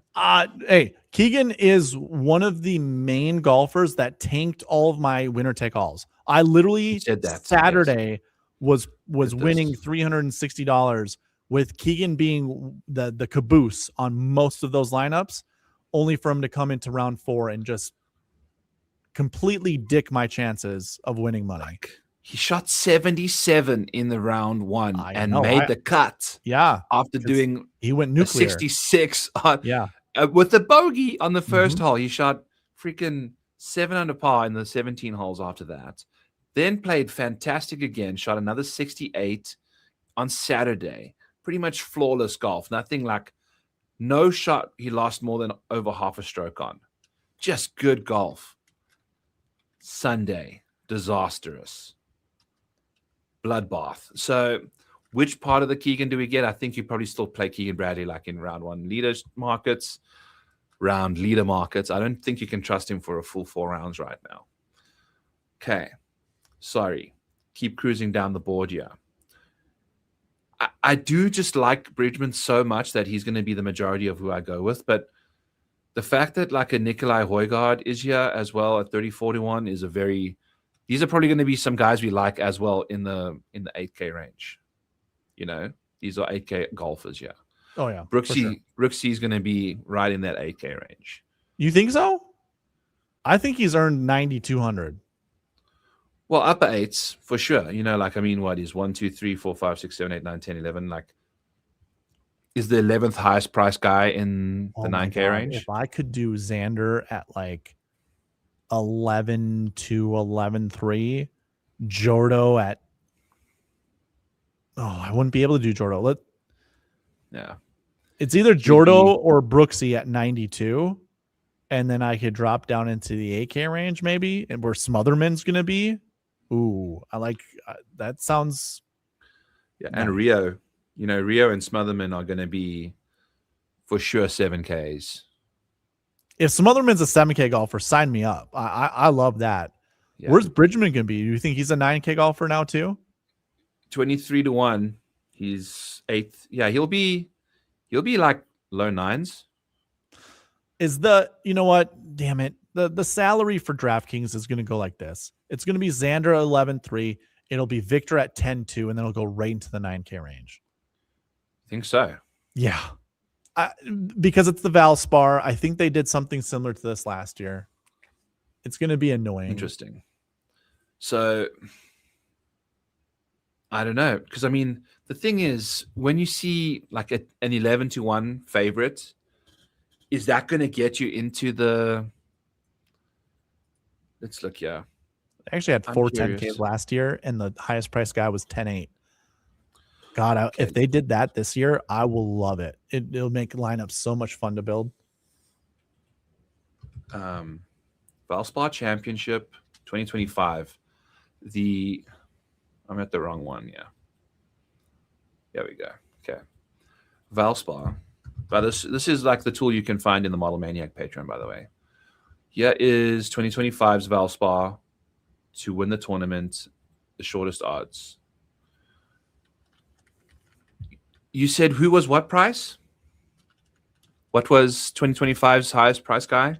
And actually, there was 4 10K golfers, and it was $10,800, and that was Justin Thomas, who finished second. And then was it Sepp, Xander, and Tommy ahead of him? It was Xander next at 10.5, Tommy at 10.3, and then Sepp Straka at 10,000. Cool. So those guys were all 20-1 and below in odds. And then Bernsey was 9,800 at 22-1. So yeah. So maybe Akshay, maybe we get Fitzy. Fitzy will be in the 10K range at 18-1 for sure. Okay. This will be interesting because I mean I don't hate it, but I like how we can merge the DK pricing with Yeah. the DK odds. It's like where our two shows like kind of getting it together a little bit. Yeah, absolutely. Weird Akshay way. at 98 seems disgusting. Ick. Yeah. But I mean, one of these guys could be, I think I wouldn't be surprised to see JT be just immediately 10K, like flat. And then Akshay 98, you know, also. Because why? I mean, JT's got really good course history, right? So they'll dive into that a lot. Ben Griffin is just useless to me right now. I think Brooks is being now priced respectfully at 28-1. I just don't know if he's got that competitive edge right now. He can't seem to string enough holes together. And the putter just seems to disappear when it needs to show up. Corey Connors, I don't believe can win a tournament right now, especially if he's in the mix going into Sunday. I'm interested in Sahith. Rio at 51-1, I might just have to bite that bullet as well. But I'm definitely going to be betting Bridgman for sure. That's my official situation here. Pearson Coody is back in the field again. He's come off the rails. He's missed 2 cuts now in a row at API and the Players, and he's been shooting like well into the 70s. Yeah, it's bad. 80s, even the 80s. And he's driving the ball so well, which I thought for the API and for the Players would be a fantastic skill set to have for Pearson Coody. And he's played 6 of the first. This is the Players. This is the first tournament of the second schedule. So he played 6 of the first 7 leading into this week, has now played 7 of 8, and will be playing 8 of 9 to begin the year. Wow. Granted, he's now had 2 weekends to rest. Right. So there's an organic like safety valve there for him. But I would rather play Smotherman right now than Pearson Coody. Their trajectories in golf skill are like kind of opposite directions at the moment. Max Homa is somebody that's super interesting as well in Showdown. Who is? Sorry. Max Homa. I think he led the field in like. He actually was one of the top scorers on DK, believe it or not. Yeah, because he was, 30th or something like that. He was canceling out so many birdies with bogeys. He had, I think, for every eagle he had a double, and he had a lot of eagles. He finished 32nd, and he was the 9th best DK scorer. He was unhinged. He was just like his scorecards were psycho, like all of them, not just a couple, like all of them. So I think that's perfect for Showdown or even just freaking DraftKings, but maybe he has a couple too many bad holes early. I don't know. I think he's a good option. Galamaraju is going to be what? 7K flat? Yeah, and I hope he's like 7K flat because he just went from $6,000. If he goes up anywhere higher than 7K, it seems a bit silly. Overreactionary. Yeah. So, all right. I think that's going to be it from me. Lucas Glove is going to be a delightful 6K option again this week. I think might be a fun one. Who knows? But That's it, Darbo. I don't have much more to offer for you guys. Yeah, neither do I. Other than Tuesday nights I go live for everybody. Wednesday nights I go live just for YouTube members. There's also a $50 giveaway on the line. I got sick last week. I wasn't able to do a lot of things that I wanted to do. I didn't market this whatsoever. I still haven't marketed it. But it was a $50 players giveaway if I got the channel up to 900 subscribers. Well, we got to 896. So in my Tuesday night stream, I said, if we get to 900 subscribers by the Valspar Tuesday night live stream, I'll do the $50 giveaway then. So I just need 4 more subscribers. Just throwing that out there for everyone that's still listening that isn't subscribed to my channel.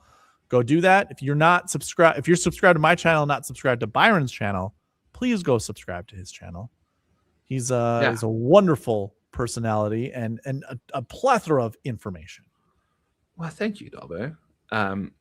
The unfortunate part is the only information that channel is currently providing is what you're seeing right now. So we're going to have to change that up a little bit. You can't be advertising me that hard for this channel if that's all you're going to be getting is this one with me and Darbo. So maybe I'll do some like showdown things. I mean, maybe I'm just trying to pressure you into doing more videos on your channel. I think I definitely should be. And I will know by the feedback the deficit of followers I have, subscribers on mine versus you. I think I've got 300 less subscribers than you. So it's a lot easier for the people listening to this to follow my subscription channel because there's a chance that there's a more overlap. You're already following Darbo if you're following me, but True. We need your love. Model Maniac Patreon, check that out. Use code Valspar26. I will have that updated shortly.